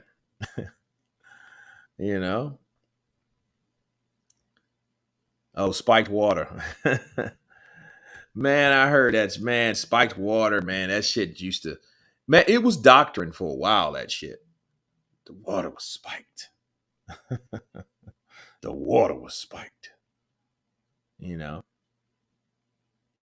Dubois can't box, though. He's just a power puncher. Well, he has no head movement. Why Barry Hearn rather AJ fight stiff in the 0-2 because Wilder was too risky. Scans right. I think they were too risky for each other at this point. Like you didn't see it was many opportunities for Wilder to fight Joshua. The $50 million, if you believe that shit was real or not, it was just too much around it. Like it wasn't like who the fuck sends an email? Why would a fighter send an email to a promoter instead of the promoter sending it to the promoter? Like you know what I mean? Like I think that arrogance were probably on both sides if you look at it. Joshua was the bigger star. Joshua was the highest paid. Joshua was the A side, and if Joshua was offered 50 mil to fight to fight Wilder, what would the 50 mil consist of? Would it be worth him leaving the Sky Sports contract because he was under Sky Sports? So if it was real, it was like, hey, because Lou DiBella said it best, the guy that's fucking promoting this fight. He said, look, this is how it works. We give you $50 million and you fight us on, you void your contract and you fight us. We make you an offer and you fight on this network. So, it was, but then none of that matters anyway, because then Wilder got an opportunity to go with DAZN and he did not. And I just knew it wasn't really as desirable for him to want to fight Joshua like he let on. He talked about Joshua because he knew Joshua was the person to talk about. Joshua just knocked out Klitschko. Fuck Tyson Fury. He's a bum and he's drunk right now. You know what I mean? Let's just keep it a buck. He was that guy that was on drugs, slammed chicks, got fat, stayed drunk. That's who he was. Nobody cared about Tyson Fury at that time. Show some love, people. Let's get those super chats going. Let's get them. Hey, get those super chats up. Parker couldn't even knock out Junior Fa. Well, Lucas Browne did. And then again, what kind of Junior Fa was that got in the ring? Love you, Kurt. I'm going to many Wilder fans here. Love your channel. I think you're real as they get. King Drew, I appreciate it. But he should have took that money. You say Dan Raphael thought the $50 million was real. Well, I don't know, man. Because you look at $50 million, you look at the deadline they put on the shit. You think about the email. You think about what was at stake. What was the sacrifice? You look at a lot of problems that could have happened if Joshua would have decided that. Now, Joshua himself did say, hey, you give me $50 million, I'll fight tomorrow. He said that. You can't say he didn't say that. You can't unsay what he already said. You can't. But understand this. It's like those were problems, obstacles in the way of Joshua Wilder. The only thing was an obstacle for Wilder to sign with DAZN was Wilder. That fight didn't happen. He could have taken that fight. That's if he made his own decisions, he could have. And we don't know if he made his own decision. We knew Al Heyman was there. We knew Shelly Finkel was there. We knew Deontay Wilder was there. We knew Lou DiBella was there because he was the one that set up the fight, the deal with John Skipper. So if we want to talk about that, they didn't like the idea of him going to DAZN because there would be no leverage over there. There would be no, like, DAZN was a new streaming service to the States. That's all it was. And here's the thing about that. If that fight would have happened then, we'd at least seen it free with the subscription. Now, if Wilder fights Joshua, you're gonna pull some Canelo shit. Not only are you gonna pay the zone every month, you're gonna have to pay them what, $70 or probably more for that fight. Who knows? Usyk's face, for fuck's sake, bro, you're scraping the barrel now.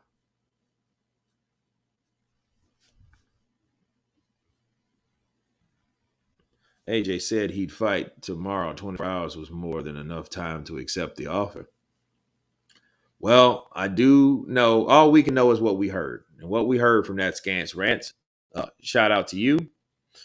We heard that they needed more additional information. They said, well, no, we don't have it. You have to say yes first. They asked Anthony Joshua and Deontay Wilder, because I remember that tweet, or was it an Instagram? It was either tweet or Instagram. And he said, hey, if you're a man about your word, fucking take this money. And Joshua was like, let's roll. And according to Eddie Hearn was like, well, yeah, send us the contract, send us the details. You know, that type of shit. And then, like, they had a problem with sending it. Like, now you got to do this first. I'm like, who the fuck does that? Like, if you want somebody to fight and you got $50 million, $50 million is the hard part.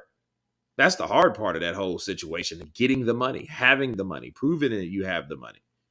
The proof of funds shit. Like, who, you know. I don't know, man. You know, but I will say this. The zone deal was much better for Wilder than a possible deal with AJ fighting Wilder when Wilder offered it.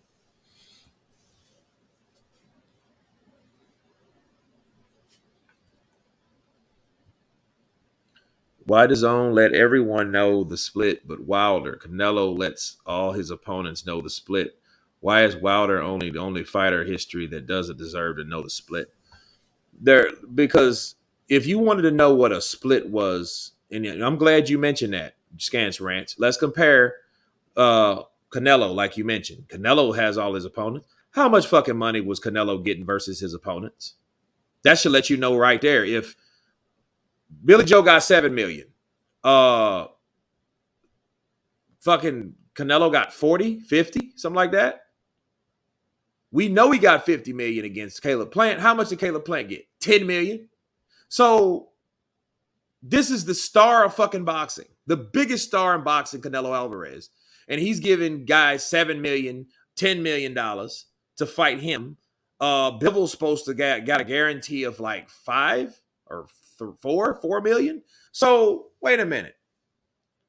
Then Canelo gets 40 or 50. Okay. Why can Canelo get that amount of money and nobody says shit?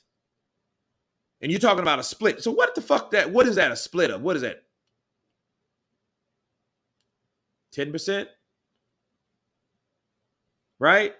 I mean, if we're gonna be fair about the shit, I mean, that ain't a big split either. Why ain't people talking shit about Canelo?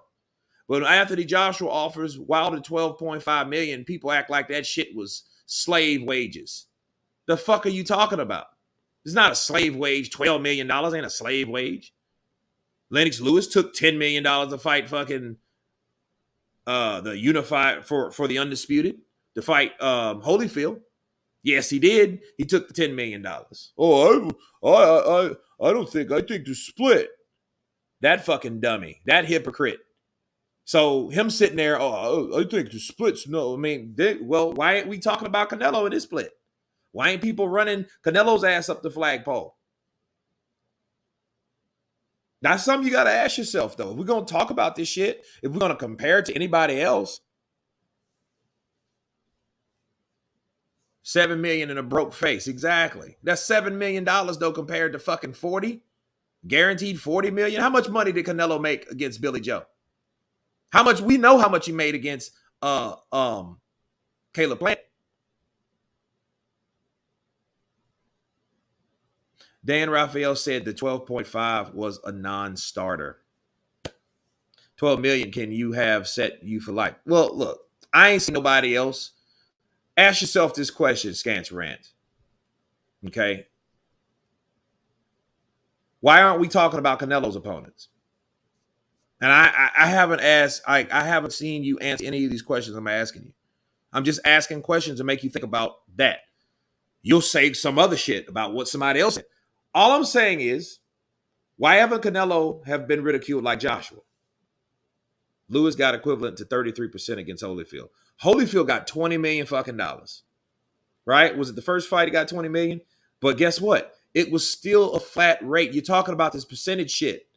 Lennox Lewis didn't get a percentage. You're just trying to factor that in as a percentage. They offered this motherfucker $100 million. They don't. Why would you worry about how much a split is? Because you're trying to compare yourself to a person that at the time he wasn't fucking comparable. He wasn't. He wasn't an Anthony Joshua. He didn't have anything back. He had no serious wins. Who the fuck did he fight? An old Cuban. An old Cuban that I love. But who else did he fight since then? Who else did he beat? Nobody. You couldn't even beat an old, drunken ass, deflated fucking Tyson Fury. You couldn't even beat that guy. Almost ain't good enough, motherfucker. He didn't even beat him. Like, who did he have? Who did he have? He had a mouthpiece. He talked good shit about Joshua because Joshua was the guy to fight. But guess what? He never fucking fought him. They offered him money. He didn't take it. They offered him more money. He didn't take it. He offered him $50 million based off a conversation, I think, from IFL TV. Right? And Joshua was a fucking idiot for saying I would do something like that, knowing you can't do something like that. If he knew he couldn't do something like that, Joshua shouldn't have said shit. Canelo had the balls to let his opponents know the split. That's the difference between him and AJ. Well, how much money did he give his opponents? That's what I'm asking. How much money? See, you're talking about splits. Let's talk about reality. How much money did they get compared to how much money Joshua offered Wilder? Okay, DeVille, why did AJ let Parker know the split? Because how much money did Parker get, Scance Rants? That's what I'm trying to say. How much money did he get? See, you're talking about splits. Okay, how much money did Parker get? Parker got about $6 fucking million.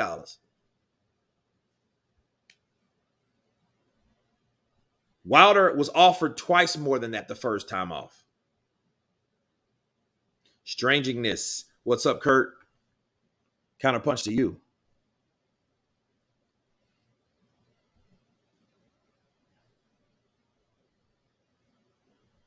Has Bibble got paid yet? I don't think so. I don't think he got paid yet. But now he's training for the next fight. And I can understand that because, shit, you got to get paid. You got to fight somebody. $6 million. Parker got 7. Okay, 6 or 7 million. Okay.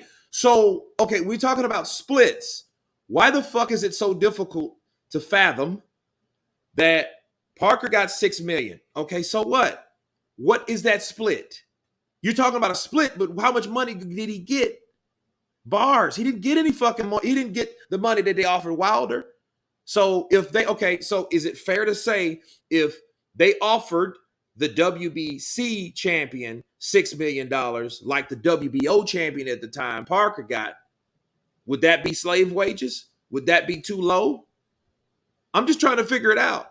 Now, are we still talking about the DAZN shit, or are we talking about the offers before the DAZN John Skipper shit? 33%. Okay, so that meant 33%, $6 million. How much money was Joshua going to get fighting Wilder straight off? 20 million? 30 million? How much money was that?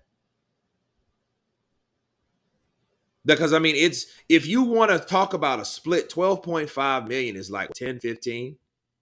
Kurt, didn't Kovalev, a Russian, just fight and get paid? I don't know. That's a good question. That's a very good question. Very good question, Tropicana. I don't know. Slave got paid pennies on the dollar. Yeah, I mean, look, we talk about this Wilder shit. We gotta be fair. You gotta make this shit fair. We have to add on what fighter made versus what one didn't. Wilder was offered 12.5. He turned it down. He thought he was too much for fucking 12.5 million in 2018, which he was not. This motherfucker, see, here's my thing. You can't ask for more money than you're worth. Now, AJ was trying to get 85%. Okay, so what's the percentage on that he was going to get? Kurt, you got Haney or Kambosos. I got Haney, Mac Weed. Because I mean, the biggest fight that he could have, okay, even the 3 million. The motherfucker got 3 or no, did he got 4 million? Did he get 4 million? He got 4 million. Tyson Fury got 3 million when they fought each other the first time. This was in 2018. So you want $4 million and you want to take your $4 million to fight Fury, an undisputed former champion, undefeated, $4 million. But then yet you want more than that fighting Joshua. But why? Smith and West, AJ was trying to get 85%.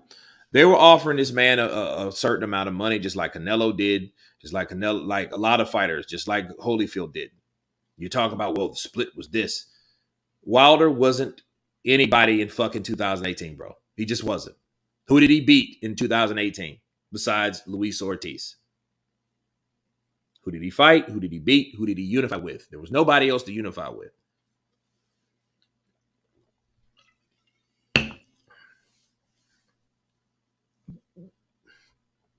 I'm just saying, well, Kurt, come on, man. Dan Raphael said that 12.5 was a non-starter. I mean, that's his opinion. But I just don't see how $12.5 million is like a non-starter or slave wages.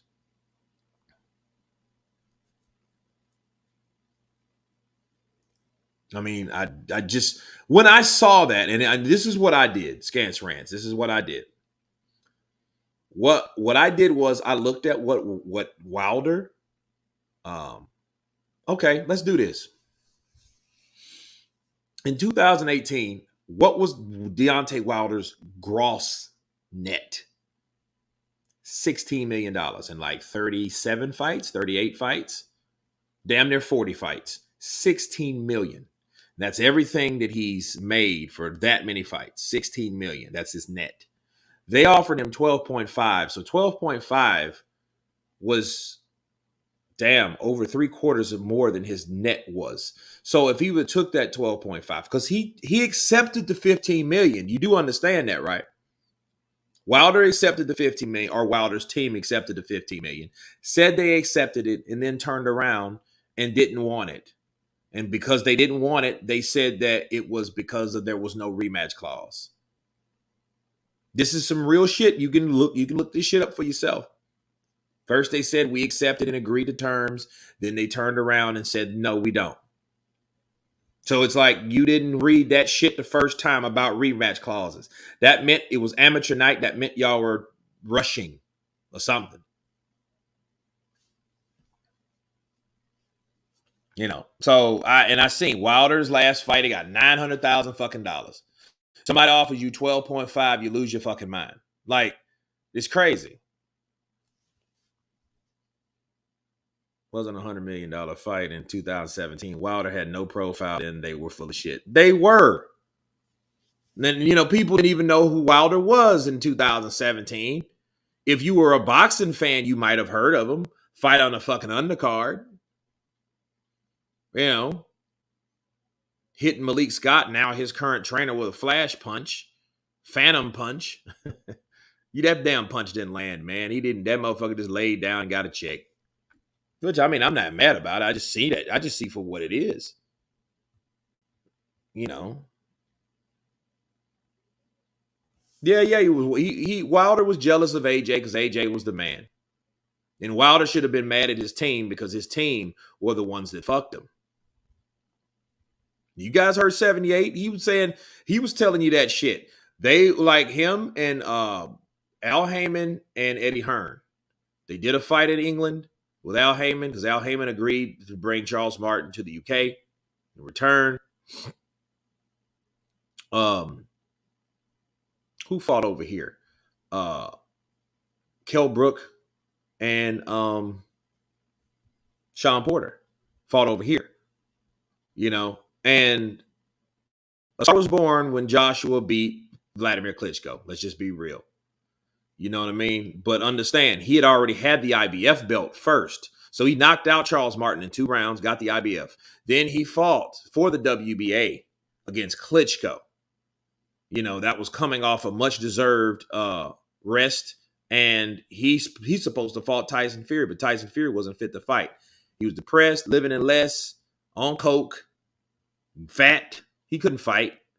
Then that whatever that shit was, nandrolone shit came back up in him, and I think that's part of the reason he was like, you know what, fuck this shit. I don't want to deal with it right now. I'm gonna stay getting drunk or whatever, and he fell out of pocket. You know what I mean? So, Kiwis from New Zealand. Okay, cool. I figured that.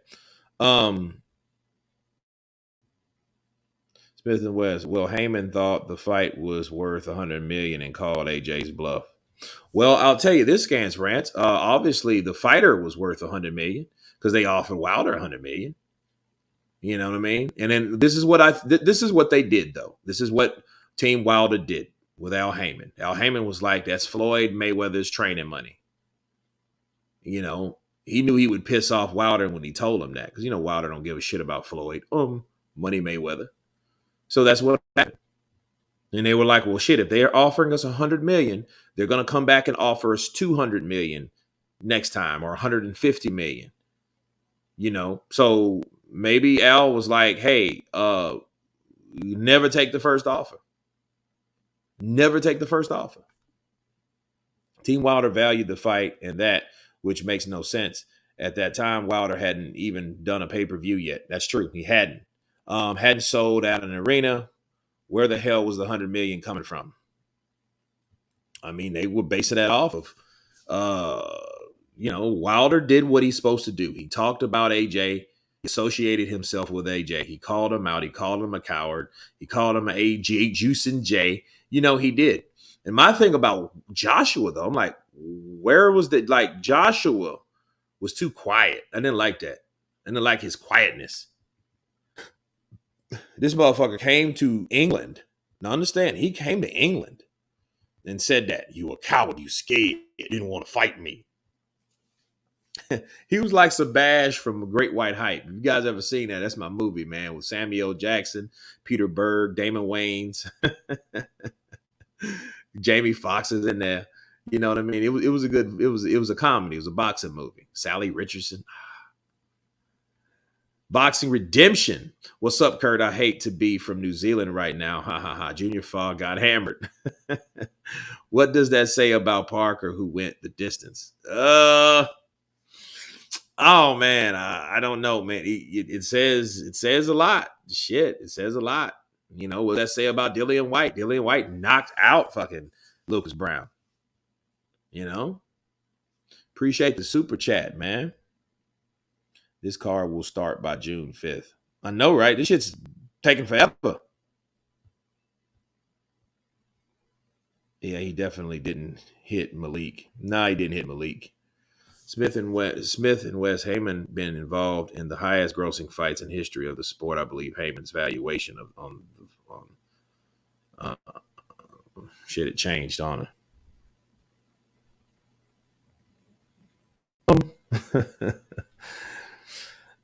Well, you know, Al Heyman was smart, but I think that's what Al was like. These motherfuckers are offering this much money, and take into account,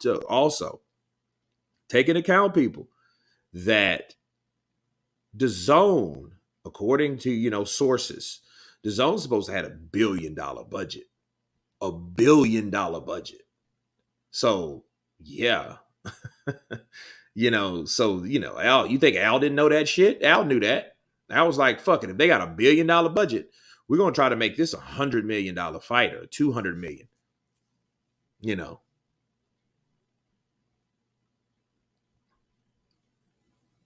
But then I just can't see, though. I don't see Wilder was going back in there with Tyson Fury, and Tyson Fury fucked him. So Tyson Fury signed the contract and then tried to offer him some bullshit. And here's the thing. He tried to offer him they offered Wilder like a 3-4 fight deal with ESPN if he signed with them to build his profile because, and then even Tyson Fury said, hey, you got to get your profile up, mate, because, he's pretty much stole your thunder, And I wouldn't have took that either if I was Wilder. Because if you think 12.5 is slave wage, what the fuck you gonna think about $3 million, $4 million a fight? That's bullshit too. You better say it's slave wages or highway robbery if you think 12.5 is highway robbery or slave wages. 5 unified champs since Wilder has held that belt hostage.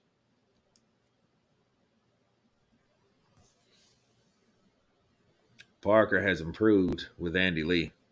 Lucas Browne knocked him out with a dad punch. Yep. Ellerby said Hearn pissed away $1 billion. Man, I don't know. What you guys think about that, man? I like Leonard's not dumb. I'm telling you, he is not stupid. He knows Eddie's hot, you know. Because if Leonard Ellerby don't talk about nobody that ain't nobody. You know what I mean? Like, he knows. Let me talk about Eddie Hearn. Let me place myself this rival. Same shit Deontay Wilder did. Kept talking about Joshua and shit. And, you know, then people start talking about Wilder. Either you liked him or you didn't. You still talked about him.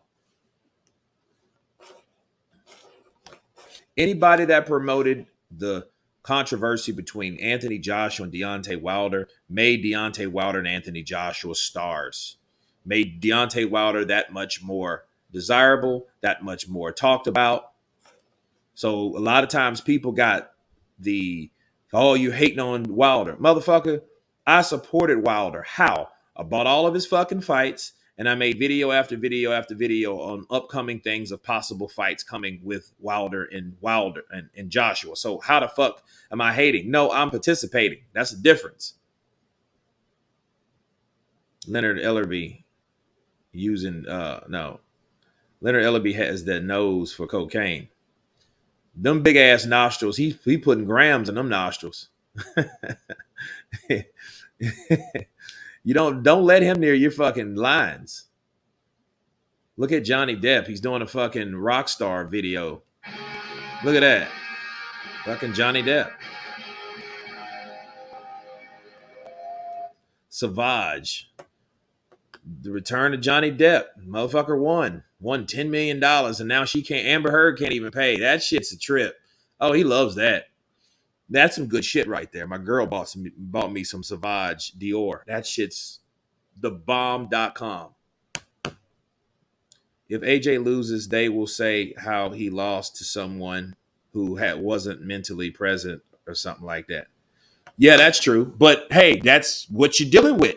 You know, if Joshua loses to Usyk, and this ain't even really, because we can't prove if Usyk was 100% mental and ready for this fight anyway. And if he still beats JJ, yeah, it's going to look bad.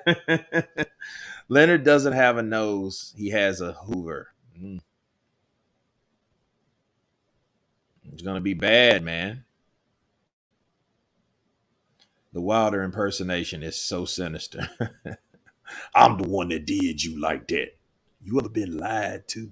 You ever been lied to? Well, let's get the fight on. Fuck you, AJ. Let's get lit. Counterpunch, Troy Peterson. What's your prediction on Kambosos versus Haney? Haney should win, but will he get a decision? I hope a stoppage. So if one of these guys can stop each other, cool. Because it's a relief. You know what I mean? You don't have to deal with the bullshit, the politics. If Ellerby had a coke habit, it would be too expensive. If Ellerby had a coke habit, he probably would fucking have an OD off one line. Ugh, damn. He put too much in. His nostril was too big. Shit went right through his brain and shot right down in his heart. I supported Wilder back in the day, saw the story about his daughter and where he was from. Was happy as hell when he beat Devin for the WBC. Then the baby champ shit. And yeah, well, I mean, it's still a beautiful story about him and this kid. Do you guys know, like, I know you guys know who,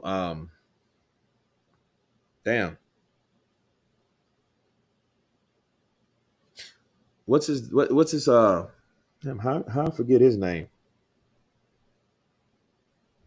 I forget his name now. Damn, that's crazy. But his best friend, Smooth Will, Stephen Fulton getting ready to fight Raymond on Showtime. Well, that's cool. Oh, down goes Palicte. Oh, damn. Another look. He's hurt. Wait that shit off. That's Estevez, right? Yeah, his nose is busted. Damn. Here comes Maloney. Maloney got him. Oh, yeah, they're going to stop this. They're going to stop it. He's down again. Over with. Pat him on the back. Get him out. That's a wrap. He hit that boy, and I knew he looked, when he got up, he was on shake leg. All you got to do is get him. Jay Maloney. Nice. Hey, that's going to look, he's Greek, right? Ain't he Greek? Yeah, I know he's from Australia. That crowd's in there now. That shit's packed. Yeah, he got dropped. He's gone, bro. It's over. Smith and West is over, baby. Man, now main event. Now we can look for see what can come. These refs ain't stopping unless it's TKO. If Kambosos or Haney gets off the floor, referee going to let it go. I hope so.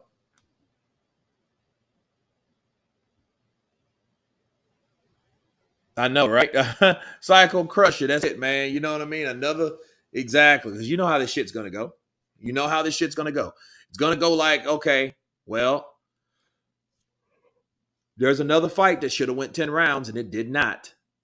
Now, look at Bob Arum's there. Look at Bob. Bob's going to be there. I want this fight to go the way it's supposed to go. Son of a bitch. Man, I need to watch The Great White Hype again. Samuel Jackson turned that reporter to the dark side of boxing. He did. I want to hire you. Oh, man. Ooh, straight right. He's trying to throw a right uppercut and gets nailed with an overhand right. Oh, my God. You got to be careful throwing uppercuts, though. Because no punch lands closer than a straight punch. Straight to you. Over with. That man landed on his face. He down there peeled a Manny Pacquiao, and he came at him. Yeah, he was done. That could have been, he could have let that go. I mean, but he was done. It wasn't a bad stoppage. That 4-ounce mitts on. Fury will hurt. Ngannou. I think Fury's doing that shit too early. All this retiring shit. How old was Floyd Money Mayweather when he retired? 38? 38 years old? How old is Fury? 3? Come on, man. That's too old. Nah.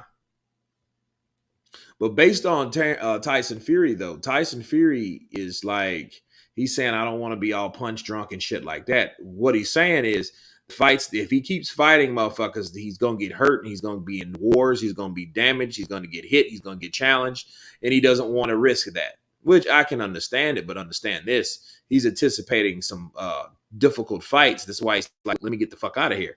Let me get away from these fights. Let me get off this ride. Let me take that easy route. Let me fight Dillian White. Now I'm going to retire,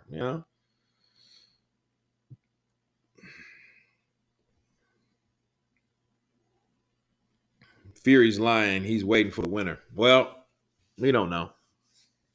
I can tell you this. If we keep seeing days like him, like he did with that taxi cab driver, he might have something. But I think Tyson going to stay. I think he's going to lay low for a while. Well, they got the hand wraps on Kambosos. Nothing else. He don't have the gloves on, so he's just warming up in his dressing room. I haven't seen Devin Haney yet, though. He's basically saying, please, AJ, don't beat me up. Also, low-key ducking Usyk. Fury fights like he's 27. Haney whoops Cam's ass twice, then 135 is owned. Everything will go through him. Punch drunk versus drunk. Choose your path. There you go. Straight, you trying to make me look bad on TV? Yeah, he beat the shit out of he beat the shit out of him, man. That shit was funny. And Samuel was like, who's called Mickey? What was it? Mickey Conley? Irish Mickey Conley? He said, yeah, we gonna see about that shit. Yeah. Haney looked hella weight drained. Well, he made weight. White was the easy route. The UK pretended that White was a killer from years. You know, I don't know what it is. I think, and I always fear that about White. White, you know, when that shit in 19 when he fought Oscar Rivas, he should have fought Oscar Rivas again. I thought that was bullshit because Team Rivas should have been aware of. He should have been aware of that drug test. Then they would have had then they would have had a choice. Like, do we want to fight this fucking guy with a possible elements and shit in his body, things that we don't know about? You know. Oh man, it's like 350 here in the UK. Can they get it on with it? Yeah. Fury can't fight easy fights anymore moving forward. He knows that. He shouldn't. Get Caballero. Fuck is that? Come on, man.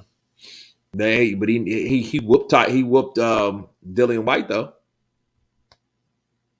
You know, Dillian White has been beaten by 3 people: JJ, Povetkin, and Tyson Fury. Tyson Fury, welcome to the club. Dillian White's best year was 2018. Yeah, I think so. I think he was kind of coming off his prime. I don't think he was going to get any better. When he knocked out the guy that knocked out Junior Fa tonight, I think that was that. White needs a fight and dominate, or it's retirement time.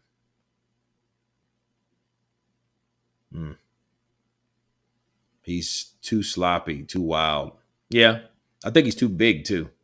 I know most of these fucking guys are too big, and I think they got carried away with the bigger guys that got famous to being the norm in heavyweight boxing. You know, be yourself. And you know, Dillian White actually was a lot more probably competitive with Tyson Fury back then because he was a lot smaller. A lot of people don't think about that. He was a lot smaller. White is still dope. He can fight anyone. I'll watch. Never know what will happen, and he'll always come to fight when he's not confused by what's happening in the ring like he did with Fury. Just needs to stop saying that he's the greatest heavyweight of all time. Yeah. I mean, you've proven that to be the best. You have to beat the best and keep beating the best. That's how you are the best. That's it. Anybody got a problem with that? Fuck off. Big Baby versus Dillian White would be entertaining. That would be a good fight, actually. You know, we'll see what Big Baby is about. You know, he's fighting, though, pretty soon. I'll cover it. White isn't that good. Been saying this. He's just not as good as Tyson Fury. But the good thing is he's not retiring. You know, now I think he should fight someone like Charles Martin. And that's what turned me off about White, though, because White was like, "Oh, I'm gonna fight Curtis Franklin. I'm gonna fight Curtis Franklin, a guy I never fucking heard of, but you can't fight a former champion, the guy we do know of." I think that's bullshit. You know, I think that's bullshit, and you know, I think that was arrogance on his behalf.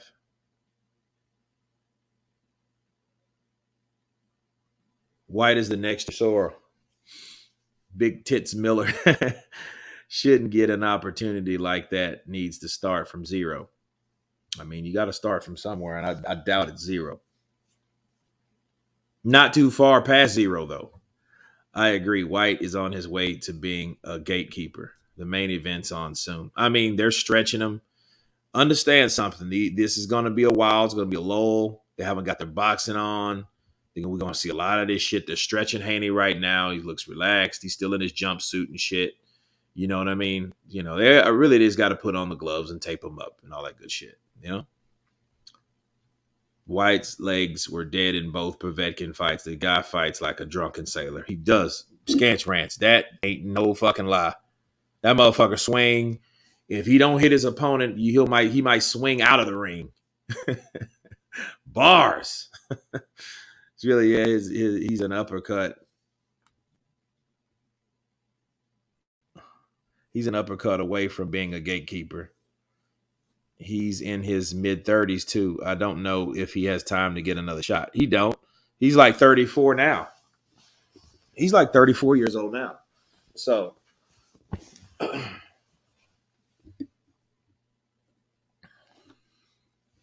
Fury didn't do anything new. He beat White the same way AJ and Povetkin did. I mean, they all beat him.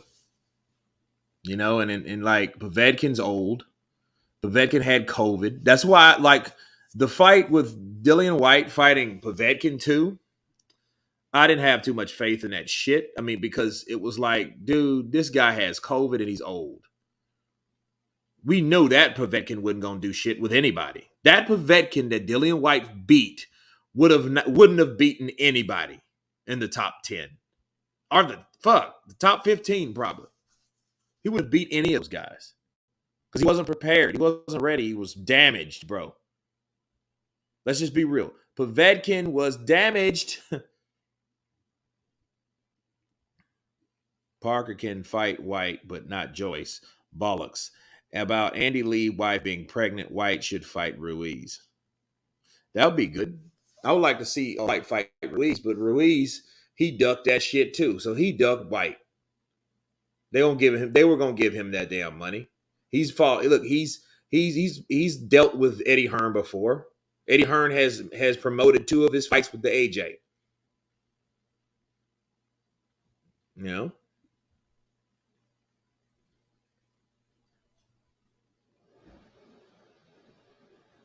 You look a bit like Roy Jones, bro. Hey, man, appreciate it. Mark Braxton? You know, I look up to Roy Jones.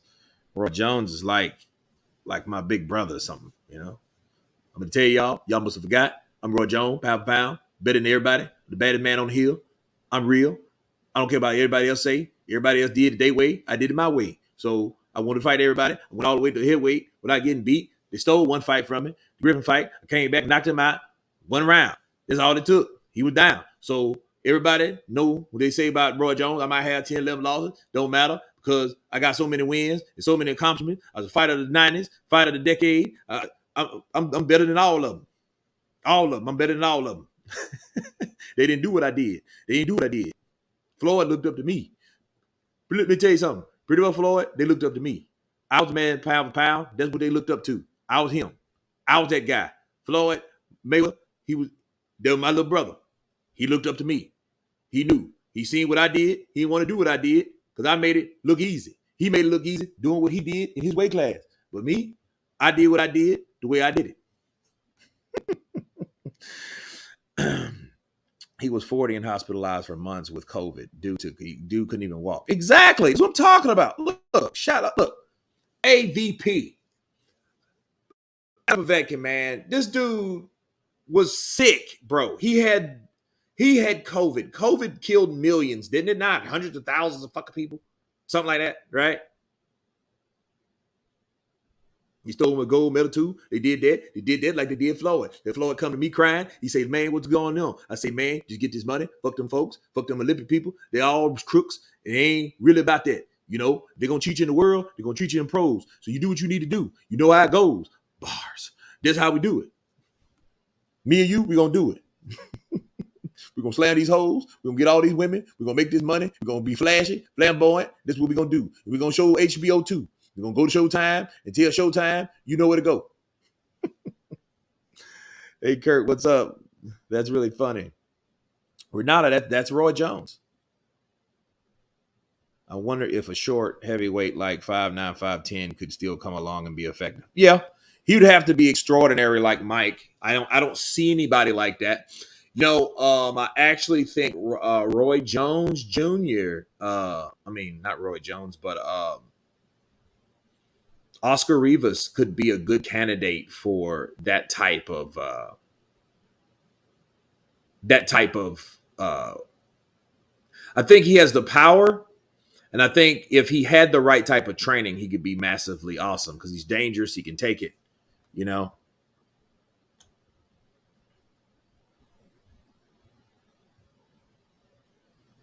Bloop.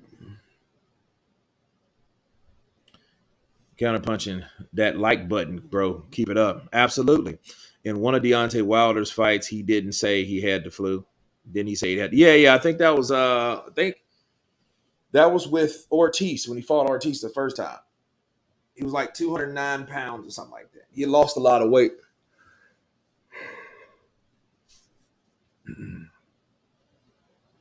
Yeah, they'd have to be fast. Exactly. Saw a Hunter fight announced. It's Huey Fury. I can't find the story somewhere. Somebody help me out. Yeah, I mean, I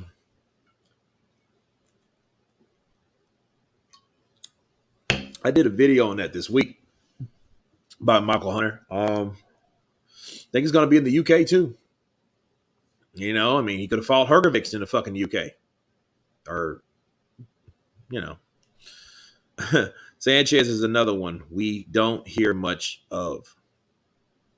Yeah, well, Sanchez, he's making his noise. He's getting ready for a fight, so he's still fighting Oscar Rivas. I don't know where the hell he's been. Dillian White is the only fight in history that they let pick his own final eliminator opponent. Well, to be fair though, in 19, Tyson Fury, they offered Tyson Fury the eliminator to fight Oscar Rivas. He didn't want to fight Oscar Rivas, so Dillian White fought Oscar Rivas. That's how that went. What's your prediction, Kurt? Hashri Rama. I got Haney. I got Haney.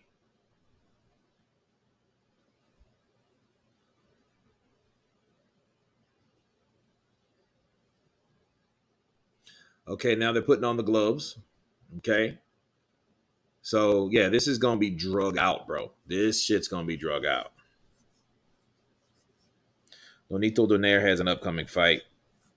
Well, that's good. I mean, Donito Donaire's like 36 or some shit like that, 37. Still can crack though.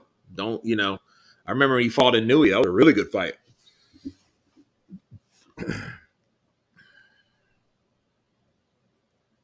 Haney has rehydrated very well. Yeah, you can tell he's it looks like he's filled out nicely there.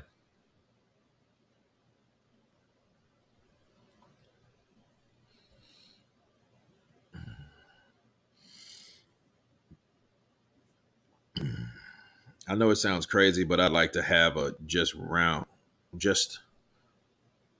one round of touching sparring with AJ or Fury to see that if I could touch them. Yeah, me too.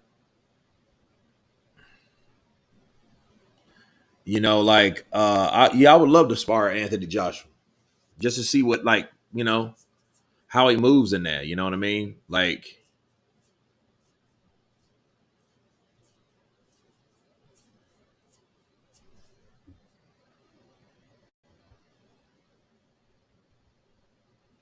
Ellerby ignoring the Ellerby jokes.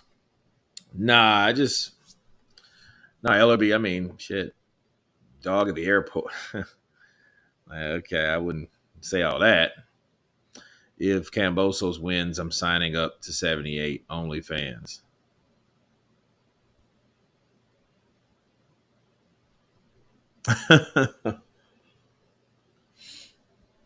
57 minutes to the fight stars. Man, it better not be 57 fucking minutes. This is crazy. It's 6 minutes, bro. 6 minutes, 23 seconds.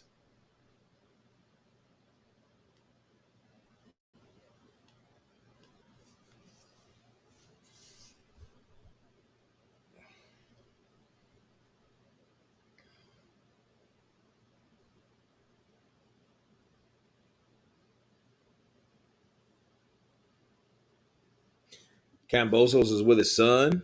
He's just chilling. You know,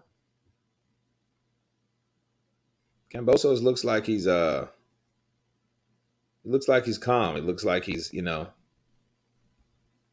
doesn't look nervous or anything like that. They still haven't put his gloves on. Now Haney, he has his on. They're taping it. They're checking it. Okay. He has on those Grants. Those are the same type of gloves that Floyd uses. You know, by the way, Floyd likes those Grant brand gloves. 60 Haney, 40 Kambosos. Didn't Ortiz date Eve before Adam did? You guys are terrible. Come on, Kurt, who you like? I got Devin Haney. I think Devin Haney's gonna beat Kambosos, but this is, this is why we're here. Man, I hope you do commentary when the fight starts. I will. Zora, I will when it starts. And it's these lulls, man. They kind of just run you down because it's like, damn, what's up? Problem if you touch AJ too much, he might hit you with one of those Pulev uppercuts to show you what's up. Yeah, I'm your landlord. I'm your landlord. Cut. I'm your landlord. You hit me with a 1-2. I didn't like it. I didn't like that. You know what I mean? So I caught him with an uppercut and showed him the real landlord. Are you drunk? No, I'm not. Wesley Gamble, you ain't right, man.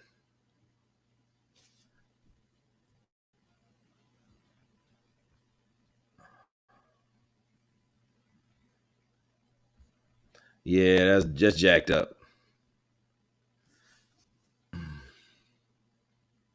Yes, we want the commentary for show Texas in the house. Troy Peterson kind of punched to you. My name is actually Mark Braxton as well. Can you do a Jamaican accent? Yeah, I can here. I'm waiting for this fight for Kambosos and Devin Haney here. Everything is going to be irie.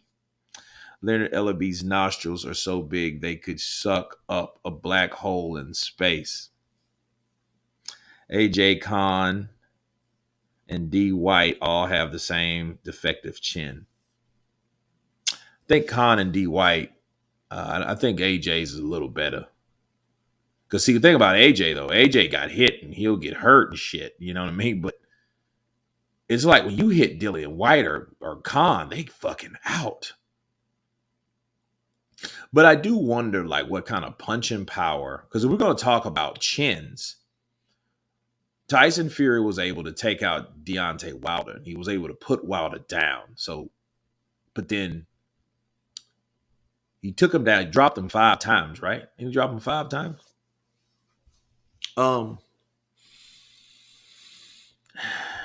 So,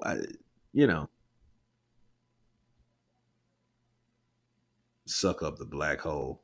AJ's problem is more mental. Yeah, I think so. I don't think he's just a fucking chinny dude. Because we would have saw other people be able to do that to him. Like Pulev. Pulev can punch. And Pulev caught him with that right hand. Pulev just has that sneaky ass right hand. And then, he caught AJ a couple times. AJ didn't go anywhere. Now, if he would have caught him with something like that, and then he would have buckled or dropped him, and I was like, yeah, AJ kind of got some chin issues, some defective chin issues. Uppercuts, man, White is just allergic to them. Yeah, that uppercut will fuck him up every time. Tyson Fury knew that shit. He knew where to hit Dillian White. He knew that from AJ and Povetkin. He learned it. He just didn't talk about that a lot because he knew he was going to do it.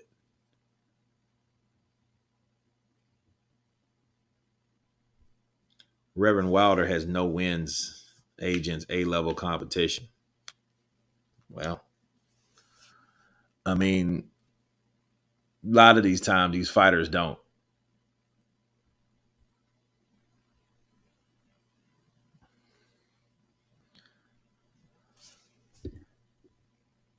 Ellaby's nose versus boxing egos. What's bigger? I don't know. Boxing ego, yeah, he's got guys are wrong, man. Motherfuckers do got a big ass nostrils and shit. You know, fucking Tony Montana nostrils and shit like that. AJ's mentality is definitely shaky. Yeah. Find out Khan's got slept by some gun shy.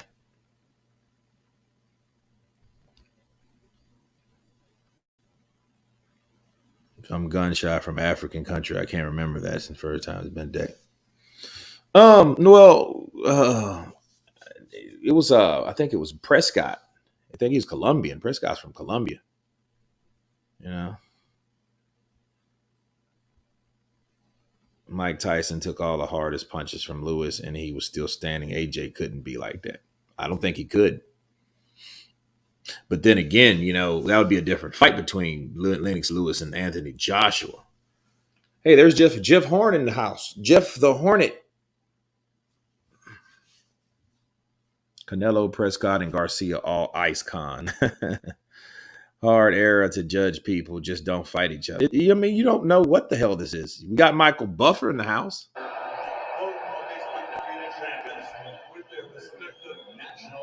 There we go. National anthem time, people. Loves an uppercut. Does Dillian White? No, he does not. Main event is finally here, people. Here we go. Here we go. Let's get it up. Let's get it up. We got Michael Buffer in the building. So, yeah, we got to do the national anthems. So you're going to do America's. You're going to do Australia's. Is Australia's Great Britain's? Right? Right? Okay, that's... Damn, they're booing an American national anthem. That's fucked up. Which fight promoter fixes the most fights? I have no idea. Do Australians boo the opposing anthem? Yeah, I mean, they're doing it now. I'm like, fucking hell, fuck you. It's all about Australia. Thank goodness it wasn't a black person. We repping down under. Yeah, no, well, yeah, that would suck. And then that would make it more of a, because then you could say that, you know what I mean? Okay, yeah, look at all those. You imagine that shit? That'd be the next Blue Blood Sports TV video. What's up, YouTube? It's your boy, Blue Blood Sports TV, back at y'all with another one. So, Fantasia was in Australia, flew over, short notice,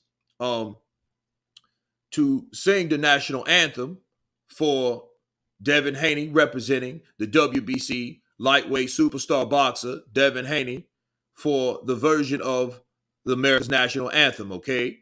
So as she was singing, there was so many booing towards Fantasia to the point that it was so disrespectful, she could hardly sing what she was paid to do, okay? Now, the question you ask yourself is, if Fantasia wasn't a person of color, would it have been that type of booing from the crowd? It's very interesting because when the Australian anthem was played, there was no type of animosity or hostility, okay?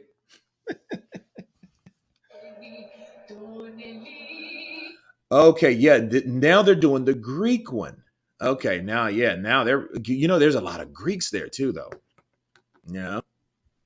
Shout out to Blue Blood Sports TV. Back at y'all with another one. Instead of Blue Blood, can you say counterpunch boxing news in this tone? I don't think he could. No. Nah, I'm cool with Blue. I don't have no problem with him. We chat here and there. 250 folks and only 120 like support Kurt folks. Yeah, well, I can't see it, but that's how it is.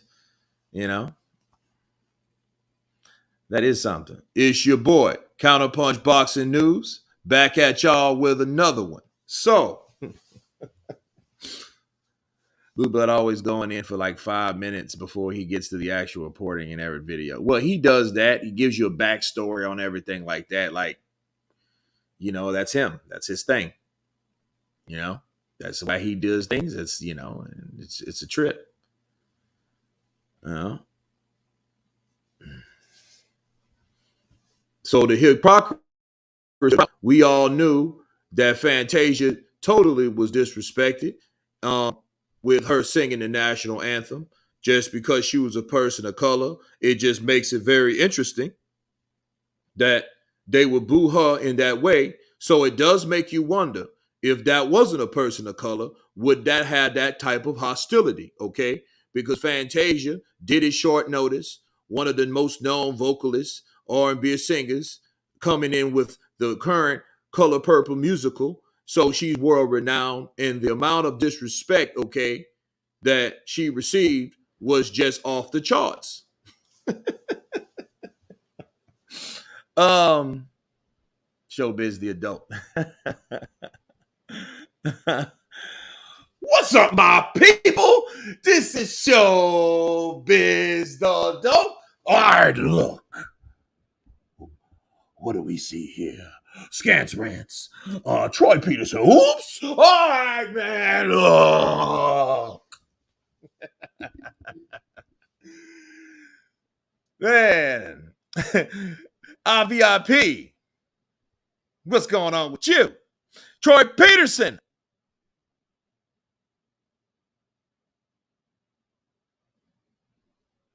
What's going on with you? What that dude, man? Wesley Gamble, Fantasia Science singing does suck. Oh, hell no. You gotta go. That was impressive. Say you strain him. That's impressive. Can you do Rolly? Rolly Merrill, I had him running the whole fight. I beat him every round. I had him running like a little bitch. Javante, he was running. I got the blueprint to beat him. And I want a rematch.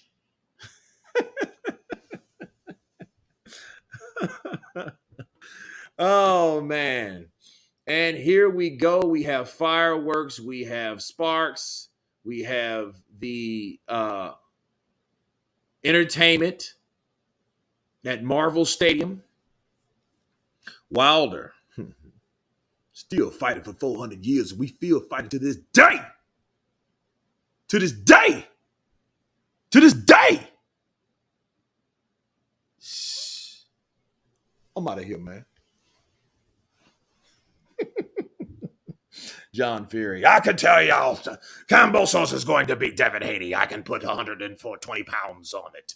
I put all the quid that did. Kambosos is the real thing. He's the real thing. I'll bet me left nut. Alfred Young, up, Kurt. Just coming on, counterpunch to you.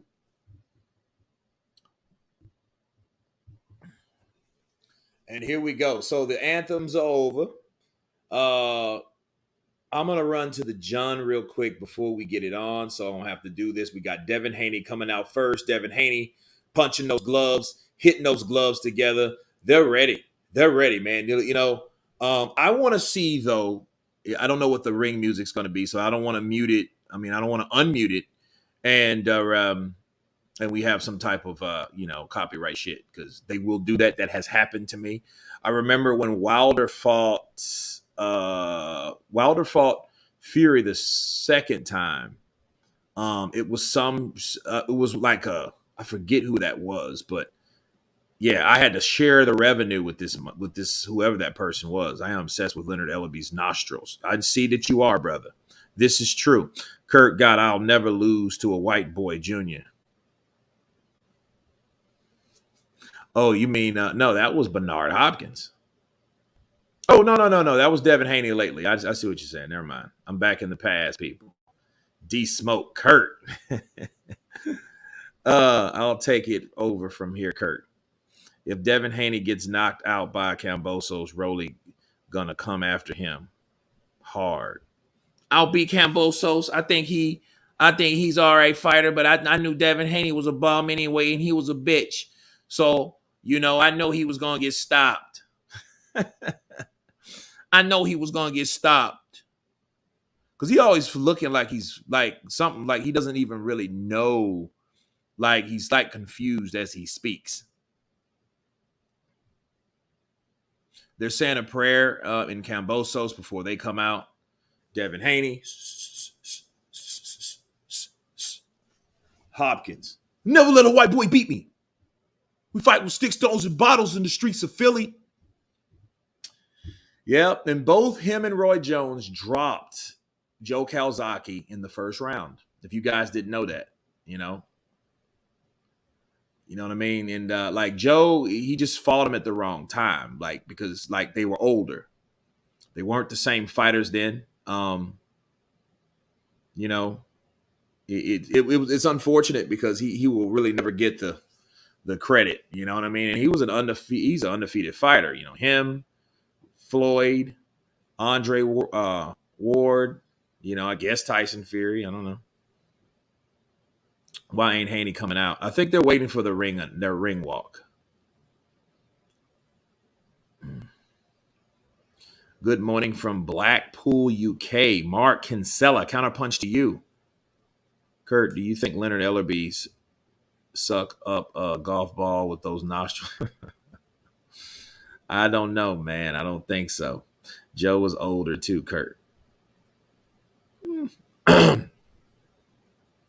No, not as old as Bernard and Floyd, though. Because Joe Calzaghe was born. He was born in 72, I think, or 73. So that puts him like 48. No, 49. Man, leave Leonard Ellerby's nostrils alone. I know, right?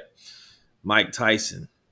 I want to see these guys fight. I'm so glad these guys are fighting each other. Devin Haney and Kambosos. I think they're both fighters, good fighters. I think they're undefeated.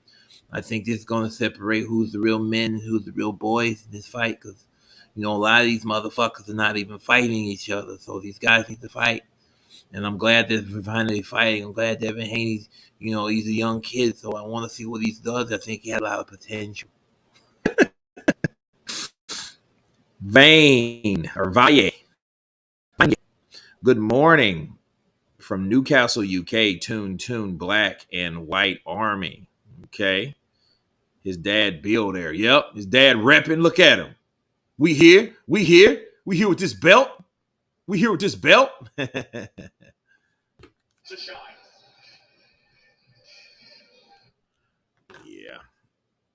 Is that good? Bill is now with Haney. Yep. Haney round 4. Mark Kinsella. Are they fighting? No, not yet. Not yet. Mark David Muego. Let's go, champ. Let's go, champ. Let's go, champ. Is his cut man there with him? Yeah, Joe was old as well. Joe was 36 when he fought Hopkins, and who was 42. But Bernard was like Sugar Ray Robinson. Yeah, I think he fought him. When did he fight him? Fought him like 08? Yeah.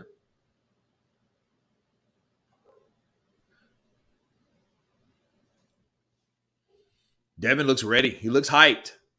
He's okay. He's in the ropes. He's in the ropes.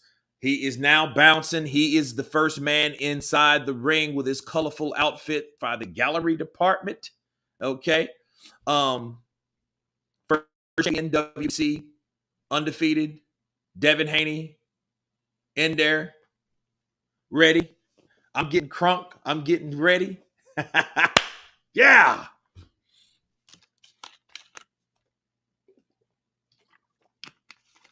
Haney and 11 by overall punishment. Haney with that pride outfit. Oh, okay. Gert, go use the restroom and hurry back. You don't blink. You don't blink during the fight. Yeah, you don't. That'd be shitty. You come back. Oh, it's over. No. One moment.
Okay, we are back in action. Kambosos is now making himself to the ring with all his belts, with the flag of Greece, with the flag of Australia, and the belts follows with his entourage. He looks like he's ready, hyped.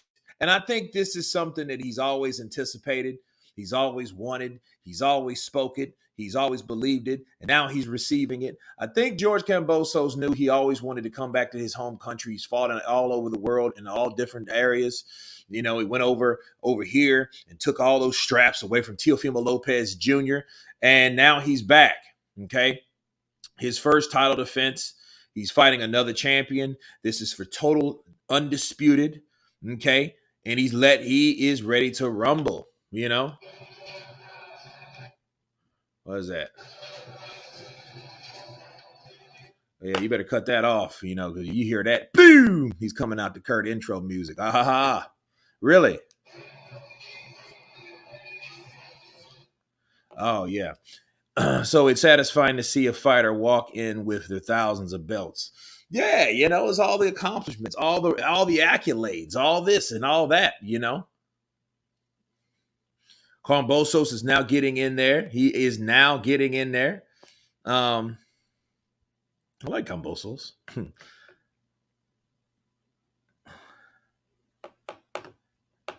And walking out with them. Hey, we will see. Rolly, I'll knock Devin the fuck Haney out in round shit. Round one shit. I never seen this referee before though. I don't know. That's a good thing, a bad thing. Haney wins. I want him to throw the franchise belt at Kambosos. Or just throw it out. Kambosos look pissed. He looks, you know. We will see.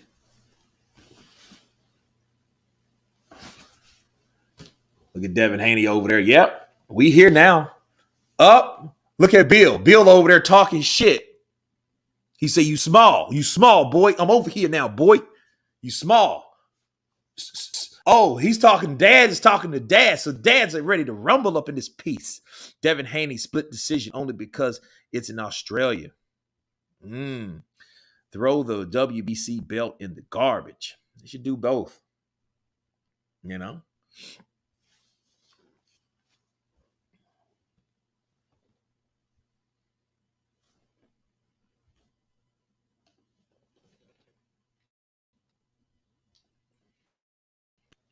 And here we go, guys.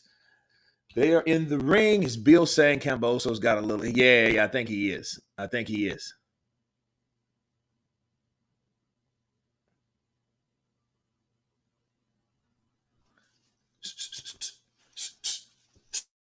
Man, I'm ready though, man. I'm now I'm feeling that energy, baby. You know, Haney's gonna be hugging and running all night. Is Bill Haney got a paper chin? We'll see. We'll see. You know, and that's exactly what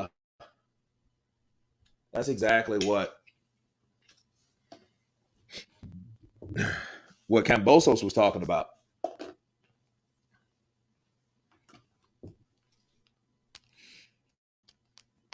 Devin will get robbed on the scorecards. Well, that's one of my worries. So Devin, you know, I hope he's anticipating a knockout because, you know, if I've seen something the first time, you'll be a damn fool to pretend it won't happen or can't happen again.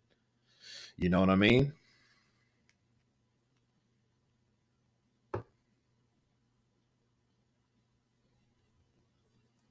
Feel like it's going to be an aggressive and technical at the same time. I hope so. If it's Devin Haney, it has to be technical.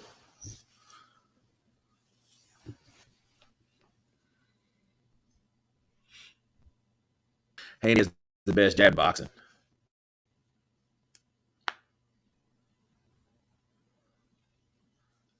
Why is Cam's nose so red? I don't know. You know, maybe a little late sparring or something. I don't know.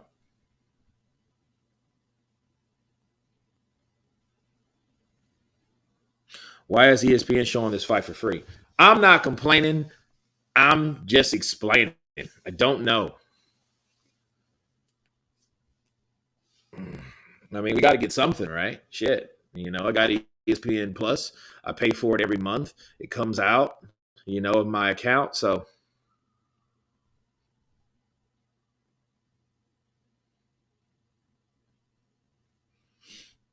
here we go. George Kambosos. He took over where T.O. left off, and then it just shows you, though, when certain fighters don't step up and don't do what they're supposed to do, this is what we have. You got to give you got to give credit to Kambosos. I mean, he took the fight. It was a little back and forth for a while, but it was nothing like that Teofimo shit. Teofimo was like, damn, dude, what's the deal? We have look, we have all these we should have everybody there. Honestly. Look at Luda Bella. He's sitting over there like a fat Mac. Looking like a fat mobster over there.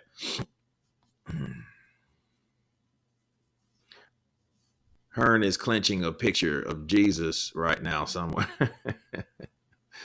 Teofimo was overrated. I miss HBO boxing. I do too, man. I miss Jim Lampley. I don't miss Letterman. Like, no. Whatever his damn name is. Can't remember now. Oh, man, they pushed each other off. Look, he got the kids there, I think his wife's from Greece, too, because she looks all scared and nervous and shit, like she should. Like I don't think nothing is more nerve-wracking as the lovers, the spouses of these fighters, you know what I mean? Because they got to go home with that shit. And here we go. and here we go. Kambosos is punching himself in the face. Devin Haney's bouncing. They're both bouncing. The energy's going. Okay, here we go. And ding, ding, round one. All right, here we go. Got to feel each other. Good jab by Haney. Haney's establishing the jab early. He does the spin around, the Floyd spin around, jabbing. Okay, Kambosos, I don't think he's through a punch yet. I think he's just trying to get a feel of the speed of Devin Haney, okay? Because that's going to be, good jab by Devin Haney. He's coming in, popping that jab. Good jab by Haney. Kambosos tried to miss that one. It still caught him a little bit, though. Kambosos, I don't think, has actually threw a punch yet. First punch was the jab. I don't know if it landed. Haney eluded.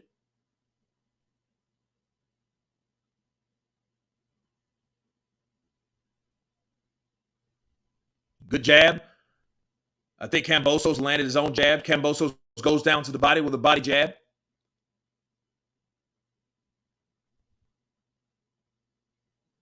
Jab.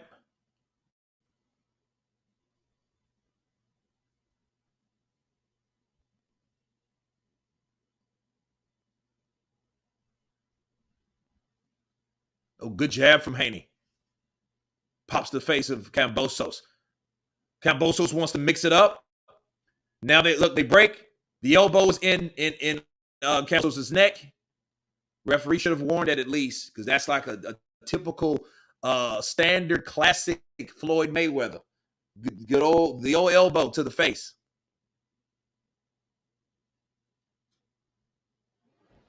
Oh, good fight.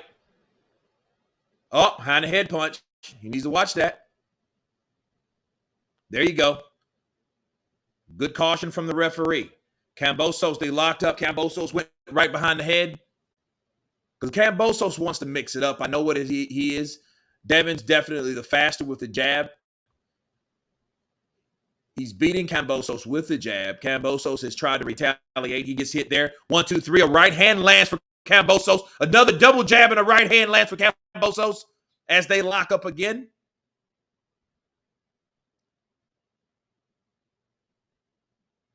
Time. Okay, now the referee's telling them, hey, like, when he's telling them, break, you guys got to break, because they're not breaking when the referee's instructing them to do so. So that was a good call from that ref. Make the standard earlier. Don't let that shit just drag out with them just trying to do their own thing. He has to referee this fight. Overhand right by Haney. I think it lands partial.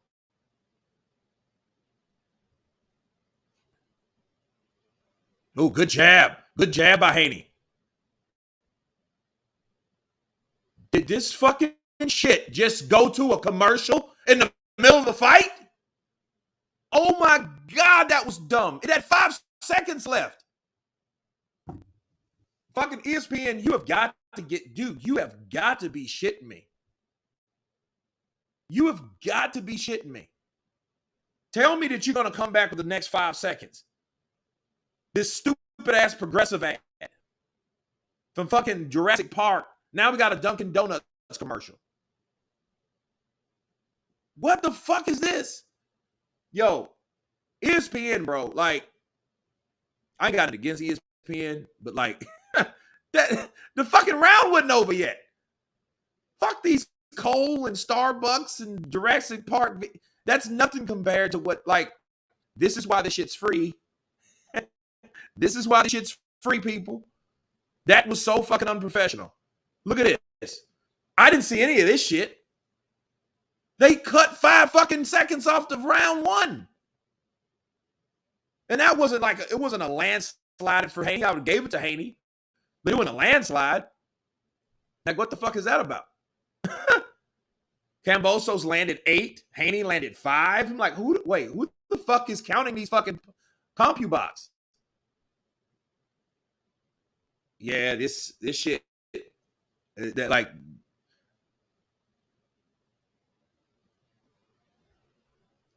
damn, that threw me off. Good jab by Haney.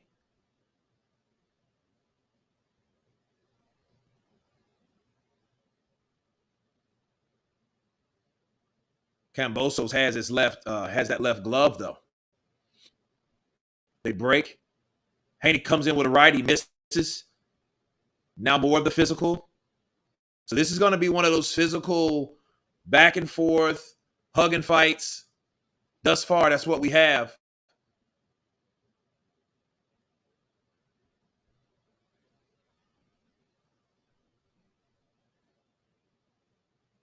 Oh, right lands for Kambosos. I think that got Haney's attention. Up. He turned away, but good call. Haney could have popped him in the back of the head because Kambosos turned away from him. That would have been illegal though, because he saw what he was hitting, but he stopped at last moment.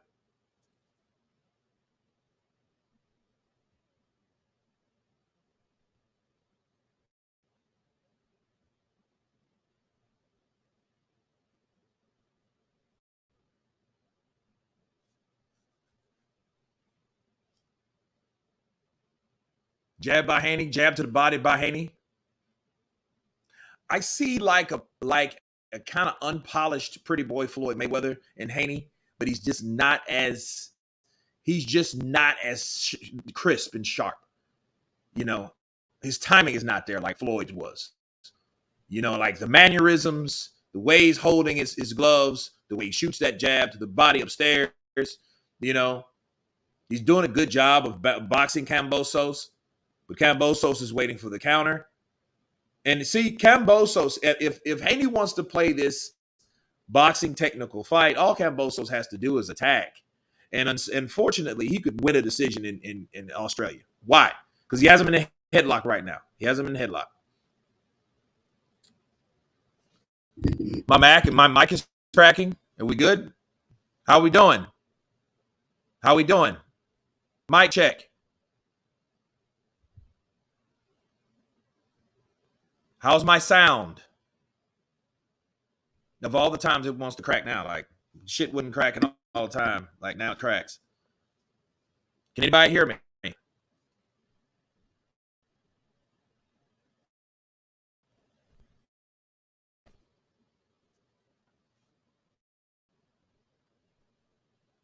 Can anybody hear me? Hello. Feedback. Good. Okay. Still cracked.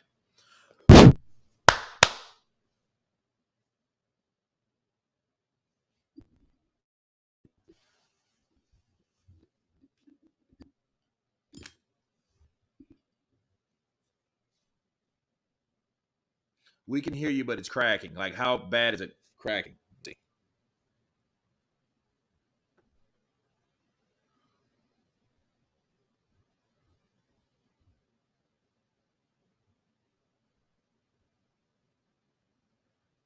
Testing.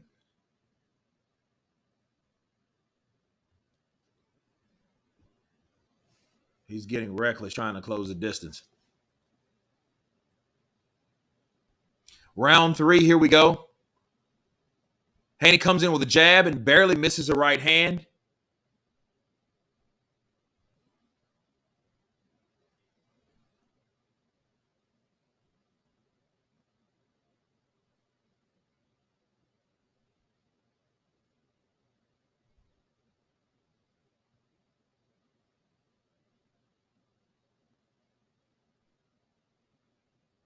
Good jab by Haney.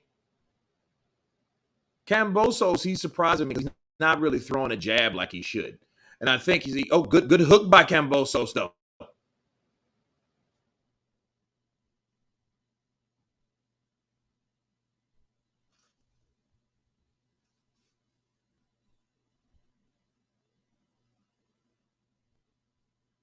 Oh, good uppercut by Haney. Good jab by Haney. I don't like the ceiling view. I don't like that. Keep that shit. Oh, good follow up with the jab. Devin Haney misses with a right. He follows right back with a left hook. That's some classic De La Hoya stuff. A left and a right lands for Devin Haney as well. Good hook from Kambosos. Good check left hook. Good jab from Haney.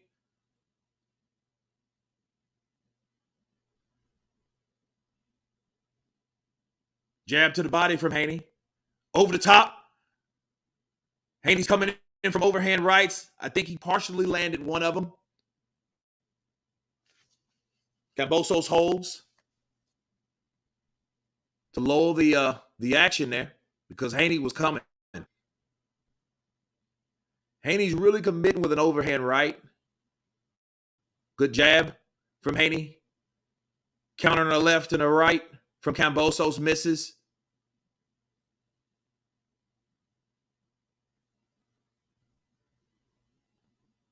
I think Kambosos is getting a little frustrated from getting popped with that jab. Because, see, Teofimo gave Kambosos what he needed. Devin's not giving him that. Devin is jabbing, eluding. A left hook swung wild and missed by Kambosos just then.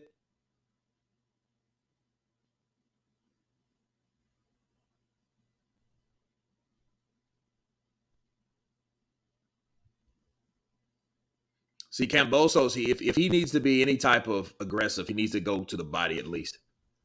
Need to go at least to the body.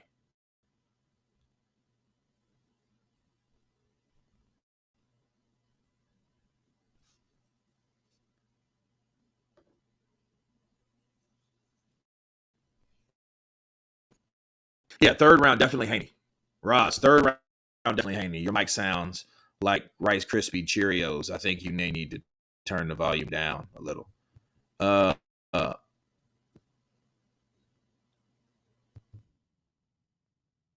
about now? How does it sound now? Looks like Haney got Kambosos' number. Yeah, Haney, yeah, he's boxing him beautifully. Kambosos now is getting kind of frustrated. He's getting agitated a bit because, you know, you can see he threw a left hook in. He missed. We didn't see that same type of shit with Teofimo at all. Everything he threw at Teofimo landed somewhere. Okay? Yeah, dude, they have to be dependent on these damn commercials. Man, they cut out the first fucking round, like 5 seconds. I'm like, dude, that you can't get that 5 seconds back. You know, and if it's aired on here, they probably do the same shit. It's crazy. That's one good thing about pay-per-view. You don't have to worry about that type shit. You know, you're paying for the fight, not paying a network extra to see bullshit commercials.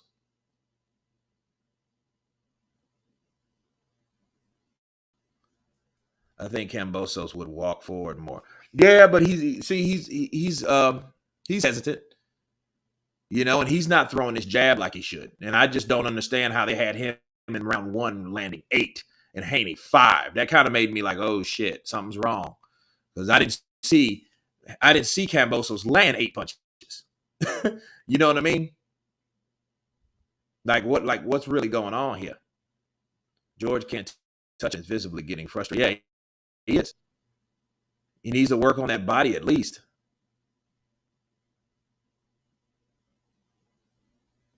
See, it's round 4. And Devin Haney, but see, here's the thing. You don't know where, what the hell is really, how the scores are going. Good jab by Haney. Ooh, good overhand right by Haney.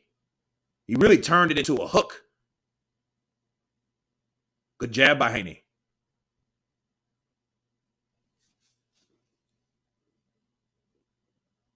And they fall in the clinch. Still skipping words, bro. What the fuck? Still skipping words, eh?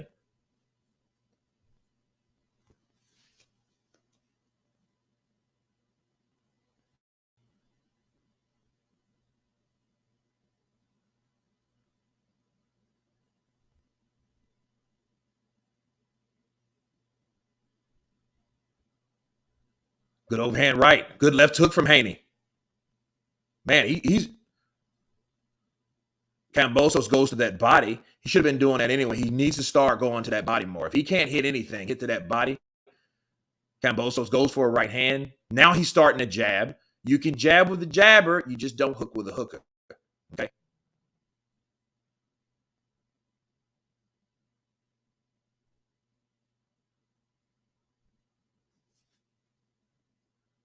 Left hook lands for Kambosos. Oh, good jab by Haney. That snapped the head back of Kambosos. Kambosos threw a right to the body. A better Kambosos round. Now we have another fucking HEB. Have another commercial. I'd say Kambosos round. I mean, give him a round. That's the round you would have to go for.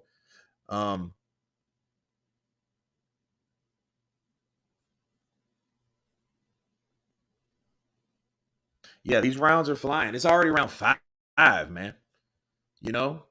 So hey, it's already round 5. Oh, it's State Farm. Let me see what this one. This is a State Farm too. No, this is Geico. I got a Geico commercial on. Yeah, mine's Geico. Yours is State Farm.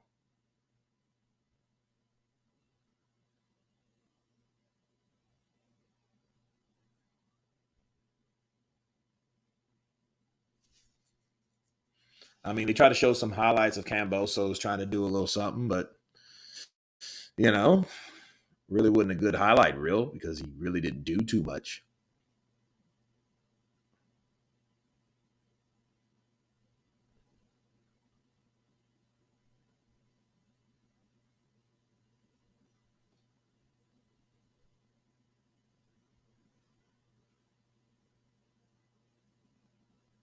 Oh, good jab by Haney.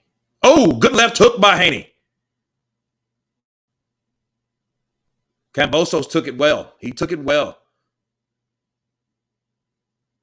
Good jab by Haney.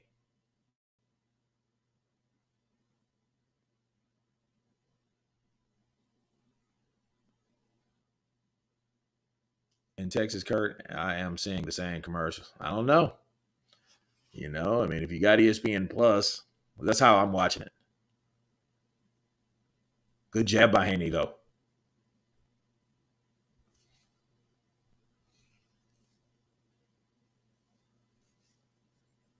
And you know something, though, that jab is swelling the right eye of Kambosos right on up. The eye and the forehead of Kambosos.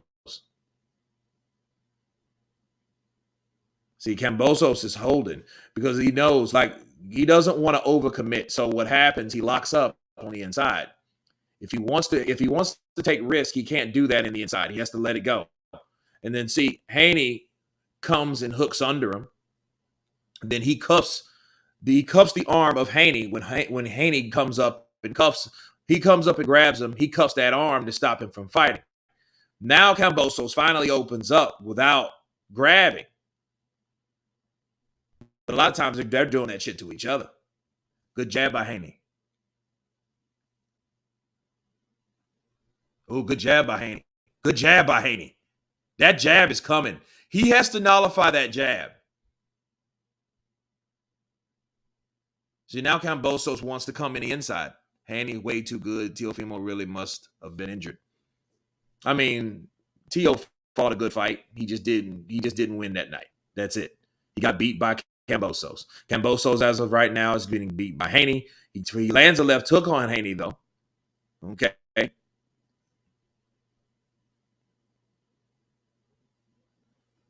Overhand right. Body punches from Kambosos in exchange.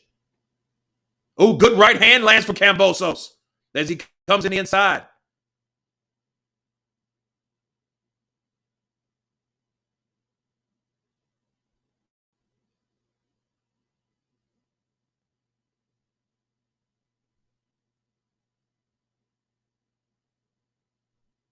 Now we have a Ralph Lauren commercial. Volume is fine. This is Australia, though. Oh, well, I don't know. I mean, I think some commercials, because somebody was watching a State Farm. I was watching a Geico. So I think what it is some commercials are international. You know what I mean? Those are the type of commercials you want to book, where you want to be on. And then some, I think, are local. It's almost like Shakur last month match. Yeah, it's almost like Shakur and Valdez, actually. That's the kind of fight it looks like. It's just Shakur, Shakur was measured. Haney's popping that jab in Kambosos' face, and Kambosos is trying to make shit up. Look at that jab. That jab. That jab is just doing that. That jab is doing the business. And then here's the thing. He beats Kambosos. He has to fight that motherfucker again in Australia. Crazy, man. This round 6 already, man,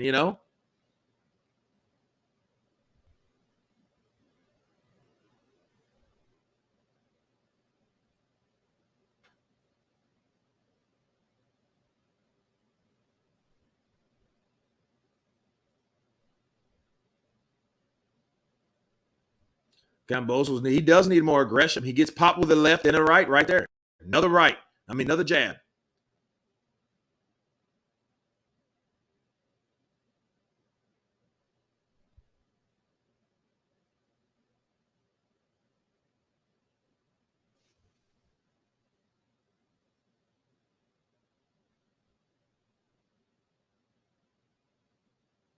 George needs to hit him with something.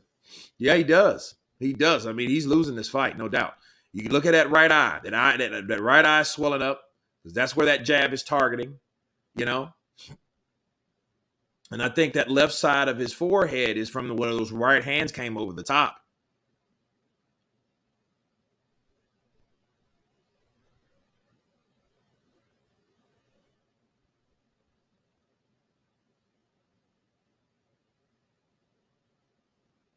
Because, see, Kambosos is waiting for the counter.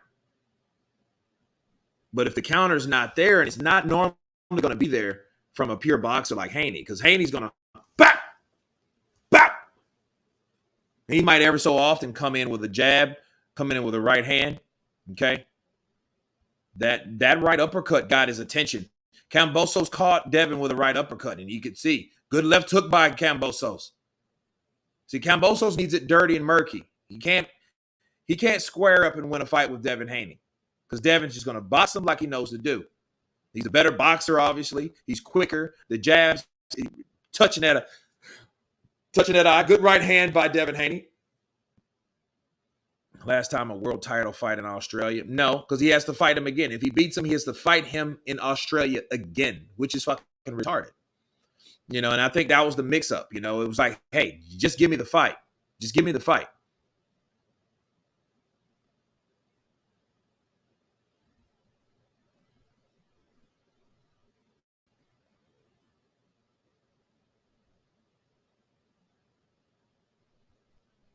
Yeah, this is a lot of hugging and shit. I hate this. I hate. See, that's a behind the head punch.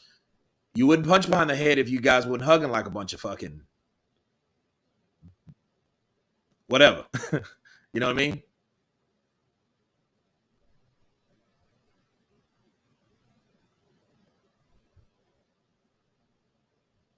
Kambosos misses with the overhand right. That yardstick jab is keeping Kambosos at bay. Yeah.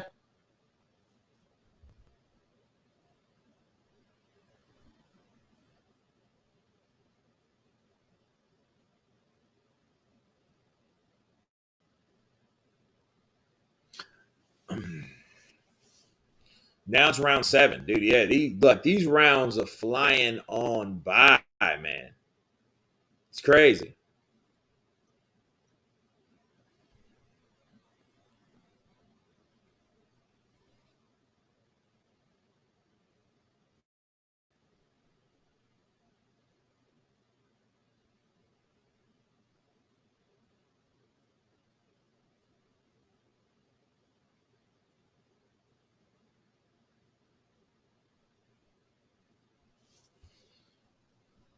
The crowd is quiet. I mean, it ain't nothing they have to go on. A quiet crowd at home time is a very scared, nervous one. They're like, damn, what's this? He's not exciting. It's not exciting. No, he has to take it to him. I think Devin Haney now has to go up a couple gears.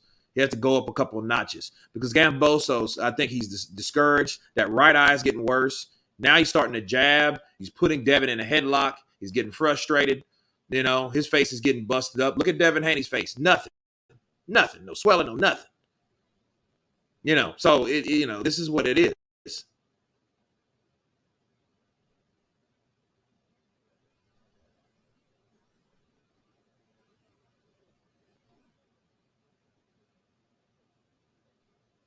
I think that was low. A right hand to the body. It was rather low on Haney. Once again, Haney making good boxer look ordinary. Well, you have to understand you're at the level of eliteness. You're at the level of eliteness. Now, the question you ask yourself is, we've seen Floyd Mayweather Sr., say that shit about how Haney made Tank Davis look. I think the truth of the matter is they don't want to let all these fighters fight each other because then there would be no fight. The idea of having a fight can make them sell with other fights. So as long as you think there's going to be a fight like Devin Haney taking on someone like Tank Davis, they'll keep you wanting to watch. But the jab is controlling. The jab is controlling the fight for Devin Haney.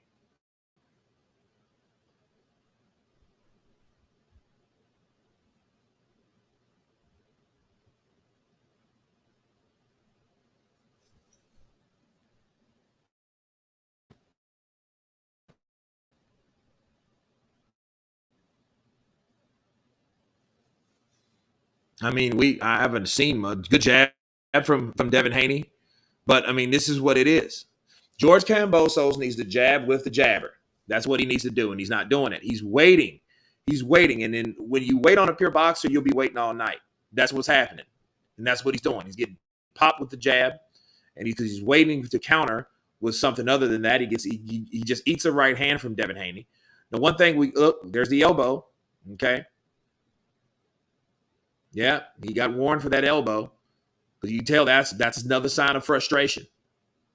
1-2 lands for Haney. Haney needs to come up. I want to see more combinations from Haney because what happens in these there's the elbow again. See, look, and he's getting frustrated because he's not in position to throw his punches because Devin Haney has already got off. When he gets off, he gets him, he holds him, and now Kambosos wants to retaliate and he can't because he's not in position. He's already lost the exchange.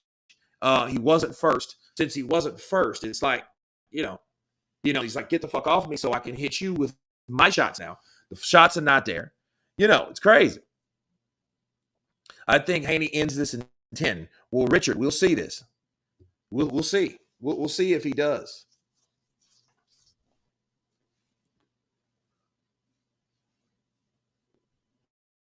That's maybe a little abrasion over his eye. His jab is the key to this fight. He's winning from the jab. He's pot shotting the jab. Just. Look at Kambosos' face, dude. He's swollen everywhere. Here, there, here. Yeah, thin skin and out. I mean, shit. He looks like he looked at the end of the Teofimo Lopez fight. I swear, if Haney is dumb enough to give too comfortable and gets caught and gives the judges a rigging excuse, I'm gonna lose it. Julian, let me tell you something, man. Let me tell you something. Like these, my thing is, I wouldn't be trying to make none of this shit like show them a boxing lesson. Oscar De La Hoya did that shit with Trinidad. That didn't work. You know, like you have to understand, you don't know if a fix is in or not. You don't know if this fight is rigged, corrupted. You don't know. All you can do is assume it all. Good left hook by Kambosos. But it's like this. It's like if he's look at that 1-2 lands. Good punch from Devin Haney. And George doesn't really know what to do. He looks like he doesn't know what to do at this point. I think he landed a right uppercut on the inside when he got inside. They have to fix that fix his glove because that take Kambosos' glove. Oh, good jab from Kambosos. That's what he should have been doing the whole fucking time. He's sitting there. He's just sitting there. And if you're sitting there with Devin Haney, Devin Haney's going to out jab you.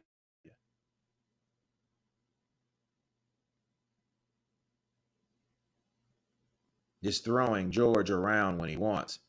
Well, he's just getting off. And when George tries to get off, Haney wraps him up. That overhand right, I don't know if that landed or not.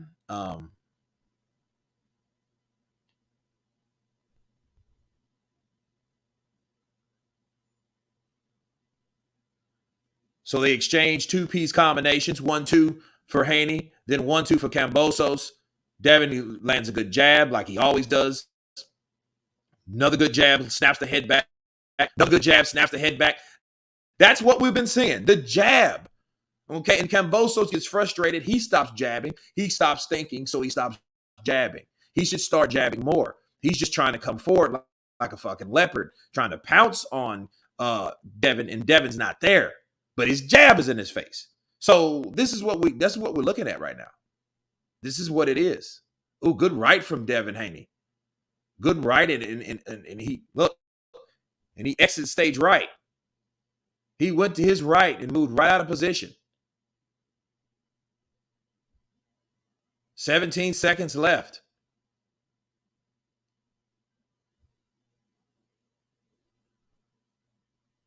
See, Kambosos knows. He's like, dude, I'm losing this fight. I need to start fighting this guy. He needs to start jabbing. And there's the jab from Devin Haney. There's the jab.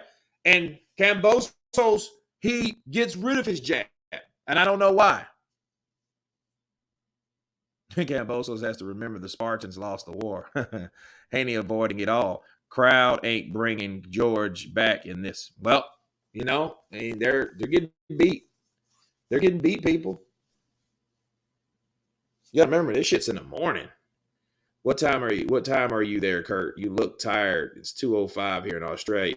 Yeah, it's 11 o'clock. It's for me. And then you gotta think this shit started like 7, 8, something like that. 7 o'clock. And you'd think it would be earlier than this, because we got 2 knockouts early. It was only 4 fights on this card, and 2 went early, right? Kambosos' wife looking all nervous out there. She got these little bags on her eyes that look kind of ethnic, So I'm thinking she's from Greece, like she's tired or something. It's called frustration. Same thing happened to Canelo. Yep. I guess Canelo will go get him another tattoo now. I'm like, damn, these motherfuckers are getting tatted up, dude. You know what I mean? Like, damn. Oh, good run. Oh, 1-2 from Haney. That's what Haney's been looking for. The 1-2 combination, straight right lands for Kambosos. Now we heat up in round 9. Let's keep it going. Let's see where it goes. Oh, good right from Haney. I think that hurt Kambosos. We need to see more like that. We need to see more like that.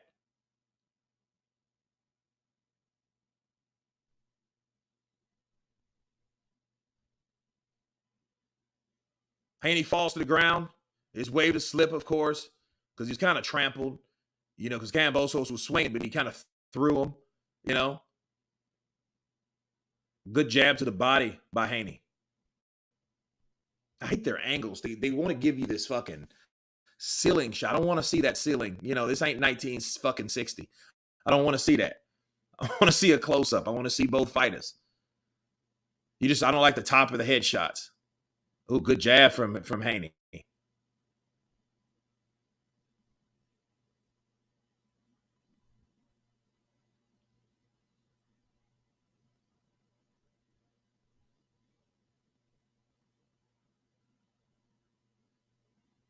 That right hand. Kambosos is trying to time that jab with his right hand. I know what he's trying to do.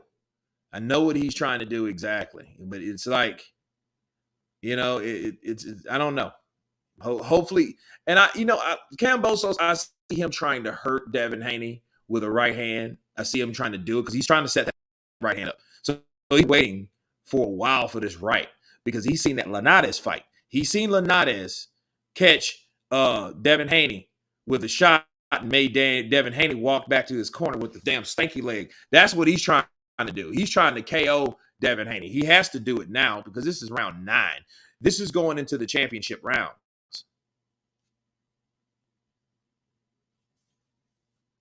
You don't have 3 more rounds after this, and it's 19 seconds to go in this round.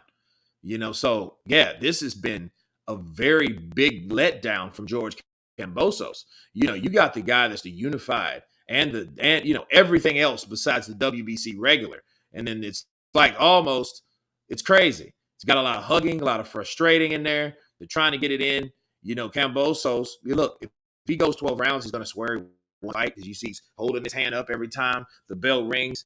Like, dude, you should, you know, I don't know, but he's not doing a good job. Looks like a damn raccoon. Oh man, drawing my cards. See, here's the thing, Troy. If it's a draw on your cards, that means that that means the judges could have that shit the same way too. See, he just threw him the fuck down. See, that's frustration. He's like, dude, I'm sick of you. I'm trying to get off. And then here's the thing about fighting. A person is not going to let you hit them if they're, you know, if they can help it, right? So in boxing, you have rules. And when you fight, a lot of times it's like, you know, do I even need to say who won this round? Well, no. Kambosos, I give him 1 round in this fight. 1 round. And I think that was round 4. This is round 10. I'll say this, though. I'm glad this shit ain't on pay-per-view. I'm glad it is with the subscription because I would have been, you know, I mean, I know it's 10 rounds and all, you know, and like Kambosos, he's not, you know, I don't think he wants it as much as Haney. But Haney knows. I mean, Haney's only doing what he wants to do. He's not doing anything he has to do. He's doing what he wants to do. Because Kambosos, you know, he's not jabbing. He's just waiting for a particular punch. He's just trying to come in. He's not even throwing the jab. Whereas Haney's following with the jab. He's setting up the right hand. Sometimes he'll land a left hook. You know, there's the left hook coming from Kambosos. You know, too little, too late.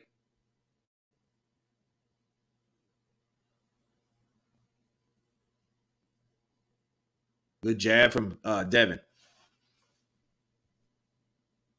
See that overhand right? He's trying to target it. Now, I'm just wondering if he lands it, how will Devin take it? That's the question I have because eventually he keeps throwing that motherfucker. He's going to land it.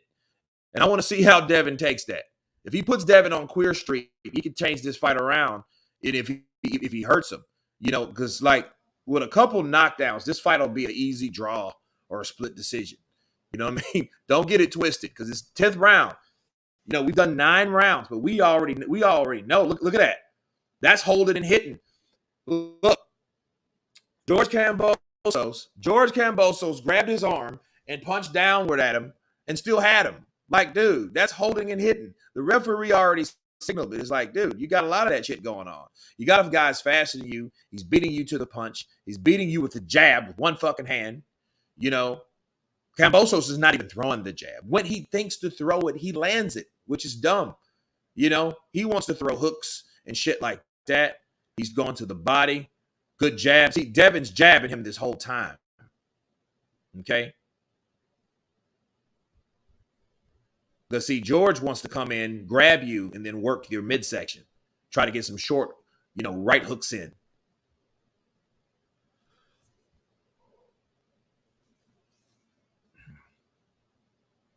Kambosos is overrated in my opinion. I pray Haney wins, and I'm just listening for Kambosos' excuses. He's gonna think he won. He's gonna say he held the whole fight. He ran the whole fight. Because Kambosos now he's trying to fight, but it's like he should have been doing this from round one. I mean that's it. Shit. And you got all this buildup, you got all this energy, you got all these people, you got all this support, and then he's not up. I was hoping 10 and still 8-2 Haney. Haney is slippery little sucker. Yeah, I mean, he's just boxing though. This ain't even a hard fight for him. This ain't a difficult fight for Haney. This ain't a difficult fight to score. He about to go all out for 2 rounds. Hopefully, he has to. And I hope they're telling him that.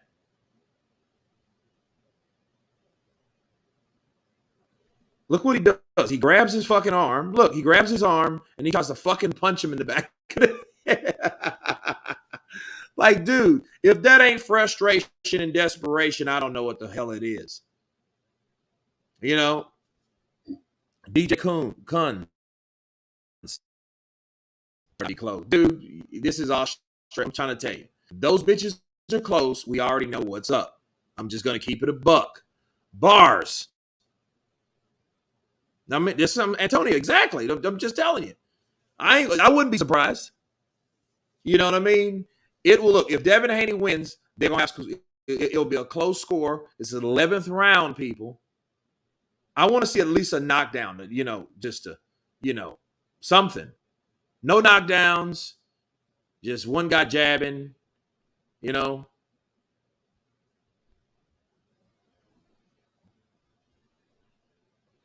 Good jab by Haney.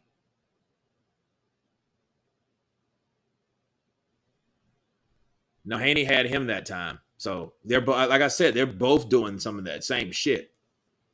Haney gets off and he wants to play it safe, wrap him up. Kambosos has to knock down Haney to get a bullshit draw. See, Kambosos has him. He has him. He locks him up. He holds him. They're playing the same game. It's just Devin Haney's better at doing it. Kambosos is a slower fighter. See, he grabs that left hand. Look, he has that left hand cuffed. Yeah, this fight has fucking snooze all on it. Snooze. Snooze. Snooze fest, people. Now I'm thinking I'm going to be voice gone and, no, I just see Devin Haney outboxing Kambosos, and Kambosos is basically letting him, you know what I mean? And he's getting beat the hell up. He's getting beat up. Look, and he has him. He holds him. Now he hits him. Now he's frustrated.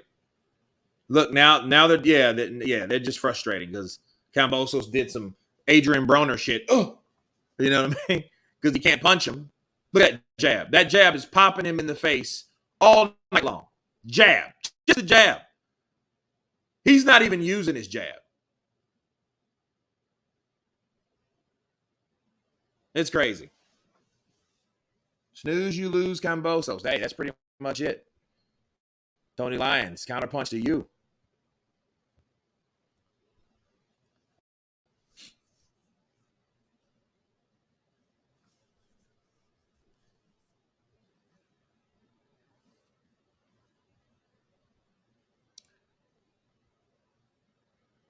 Ooh, good left hook from Haney.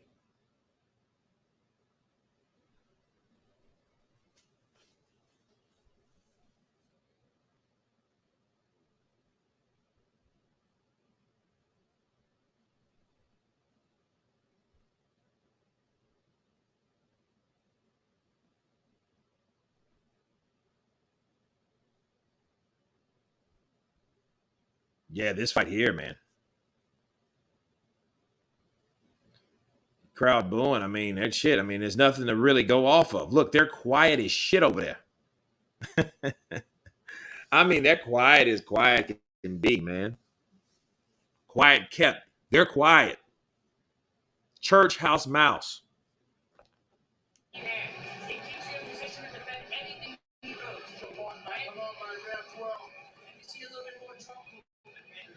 And they're talking at Kambosos like he's winning the fight. This is no desperation or anything. That makes me nervous because that means, do they know something that we don't? Do they know something that we don't? Because it's like, look, listen. Can't even say Haney right. His face says otherwise. Look at him. This is the 12th round. This is the 12th round. And then see, here we go. 12 rounds, 3 minutes left. Okay. Let's see what Kambosos does. I mean, because they're talking like there's no urgency at all from the corner of Kambosos. So I don't know. I don't know what to tell you guys, man. It's crazy.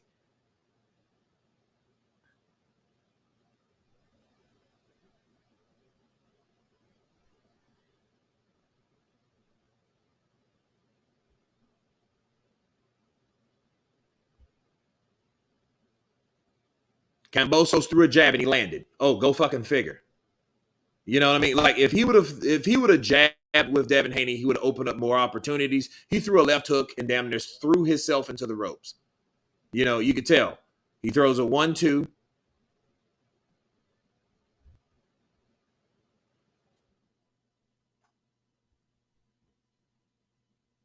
And you would think someone that was undefeated, 20-0, you know what I mean? You would think that he would be more aggressive. Good body punch by Kambosos, though.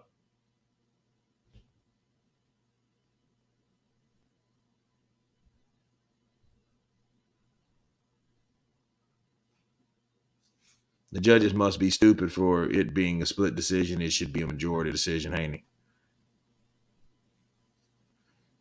I mean, yeah, I mean, he's dominating, and the only thing is that's why I would encourage Haney to do more still, because you don't know where those judges are, a knockdown, because but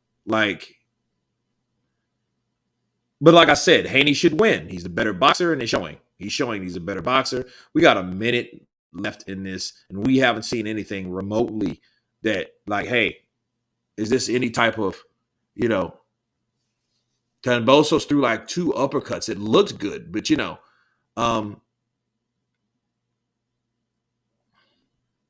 Kambosos is now going to the body.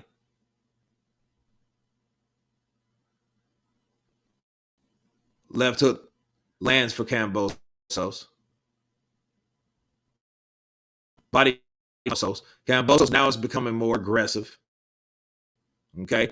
Now, what I don't like about Haney, though, Haney would rather hold than fucking fight. And that's the thing. He's playing it too safe right now. See, he doesn't know where those fucking scorecards are. This shit might come off of 1 round, and Kambosos is winning the last half of this round, because he's the only one really doing it. He's doing more than just throwing a fucking jab. A lot of times that could be, look what happened to Erislandy Lara. Remember what happened to Lara against Canelo? What happened?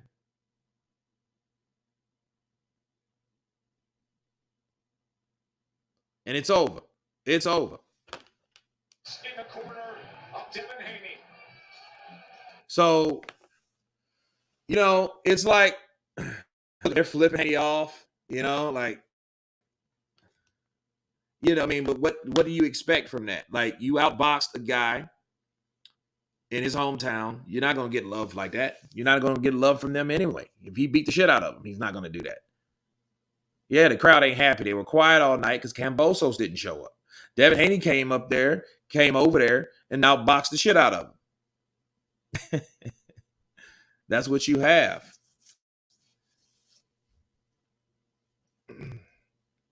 So I can't wait to see this shit.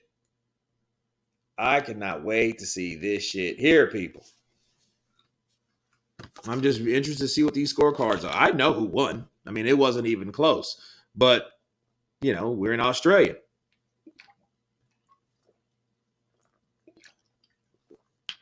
And this is something actually that I really didn't want to happen. I did not want it to go to a decision. See, if this is that's all right, universal, knee high, Jeff Horn all over. Well, we'll see. I don't know. I don't think it matters where the judges are from. I don't think it matters where they're from. I think what matters is where they're at. Okay, that's what I think that matters.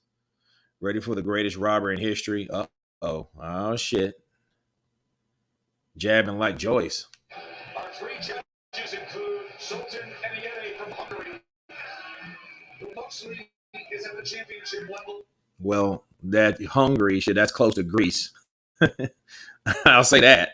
You know what I mean? You have to think about where these people are from, though. You know? Undisputed champion and the new. Well, I mean, it's going to be.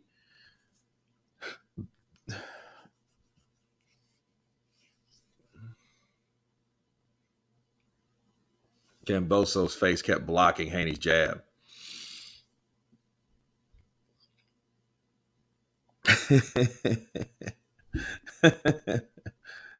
Complete shutout. Yeah, I mean, it's crazy. Look how long. Look at all this shit here. Look at all this shit here. Guess what's happening? Why are we having all this time wasted? Look at this. Look at how long we're waiting around. Let's see how long we're gonna wait. Got Bob Arum there. Kurt, who was the commentary gassing up? I don't know. I mean, Tony, I don't know. I don't know who they were gassing up. And they're waiting. Man, you see all those fans, they look pissed off. You know, nothing scarier than a mob of people, bro. A mob of people is scary. A mob of pissed off people is the scariest thing you ever wanted to run into. Literally. Or them running into you. Don't like delayed scores. Cisco. I'm trying to tell you, man. Yeah, I hope this delay is not to adjust the scorecards. You know what the fuck it's for. There should not be a delay in scorecards.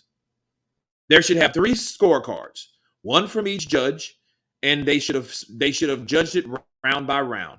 Not sit there and try to calculate who they figure won from round by round based on where they're at, based on who they figure won, based on who actually won.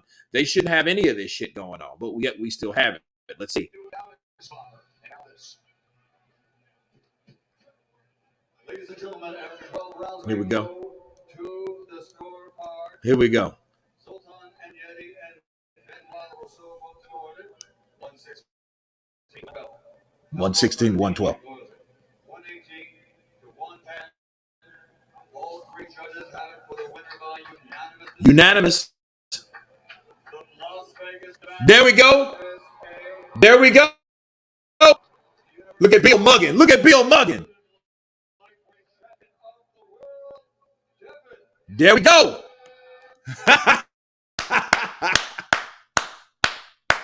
Devin Haney, baby. Listen, he did it. A right hand can get you around the block, but a jab will take you around the world. That's what it shows. That's how it goes. Bars. So look, and George Kambosos is like, hey.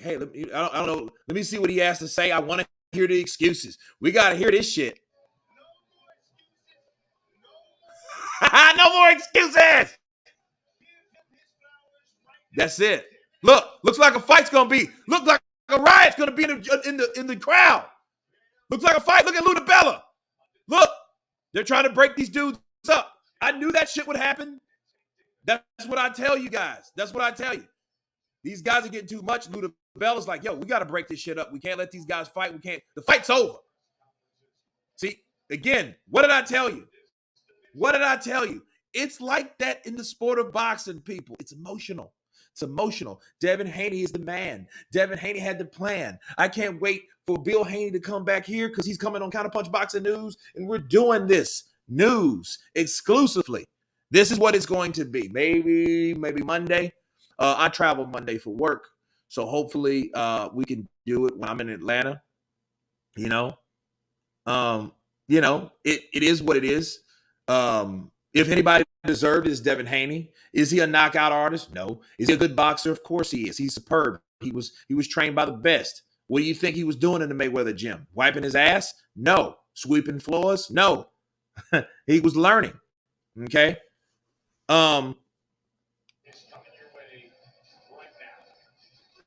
You know.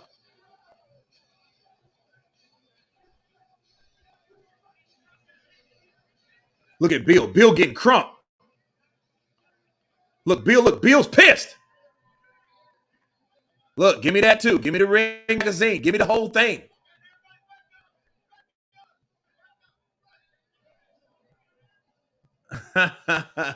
And see, it's crazy. This is the thing. You know? Yeah, it's the fight's over, but they're beefing in the ring. They're talking shit. You know? Haney is the youngest undisputed. Hey, 23 years of age. You know? And he's really undisputed. There's nobody out there with another belt. You know? And if you want to blame anybody, blame fucking Mauricio Suleiman. You know what I mean? Gains the undisputed championship, the second youngest undisputed champ in a 4-belt era. Okay? So, Haney is the man. He deserves it. You know what I mean? He got all them damn belts. Look at him. You know? Now, I'm just trying to figure out, will they have the press conference? Will this go on? So we got to hear this. If that's the case, we got to hear it. See, look, people are throwing shit in the ring.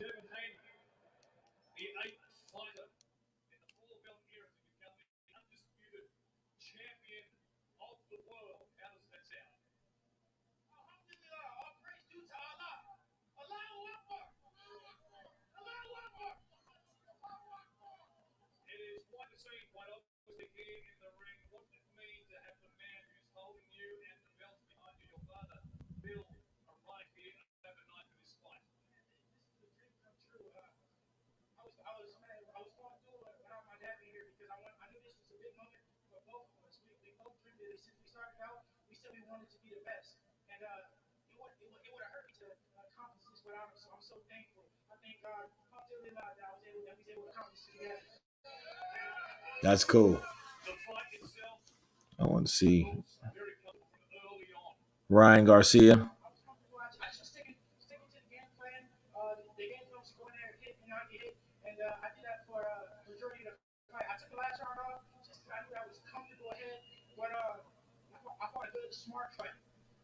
But they had 8 rounds to 4. I'm trying to figure out what fucking 4 rounds they gave him.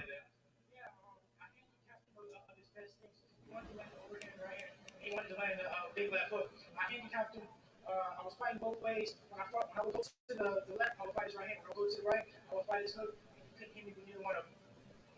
You signed up. He knew what it was.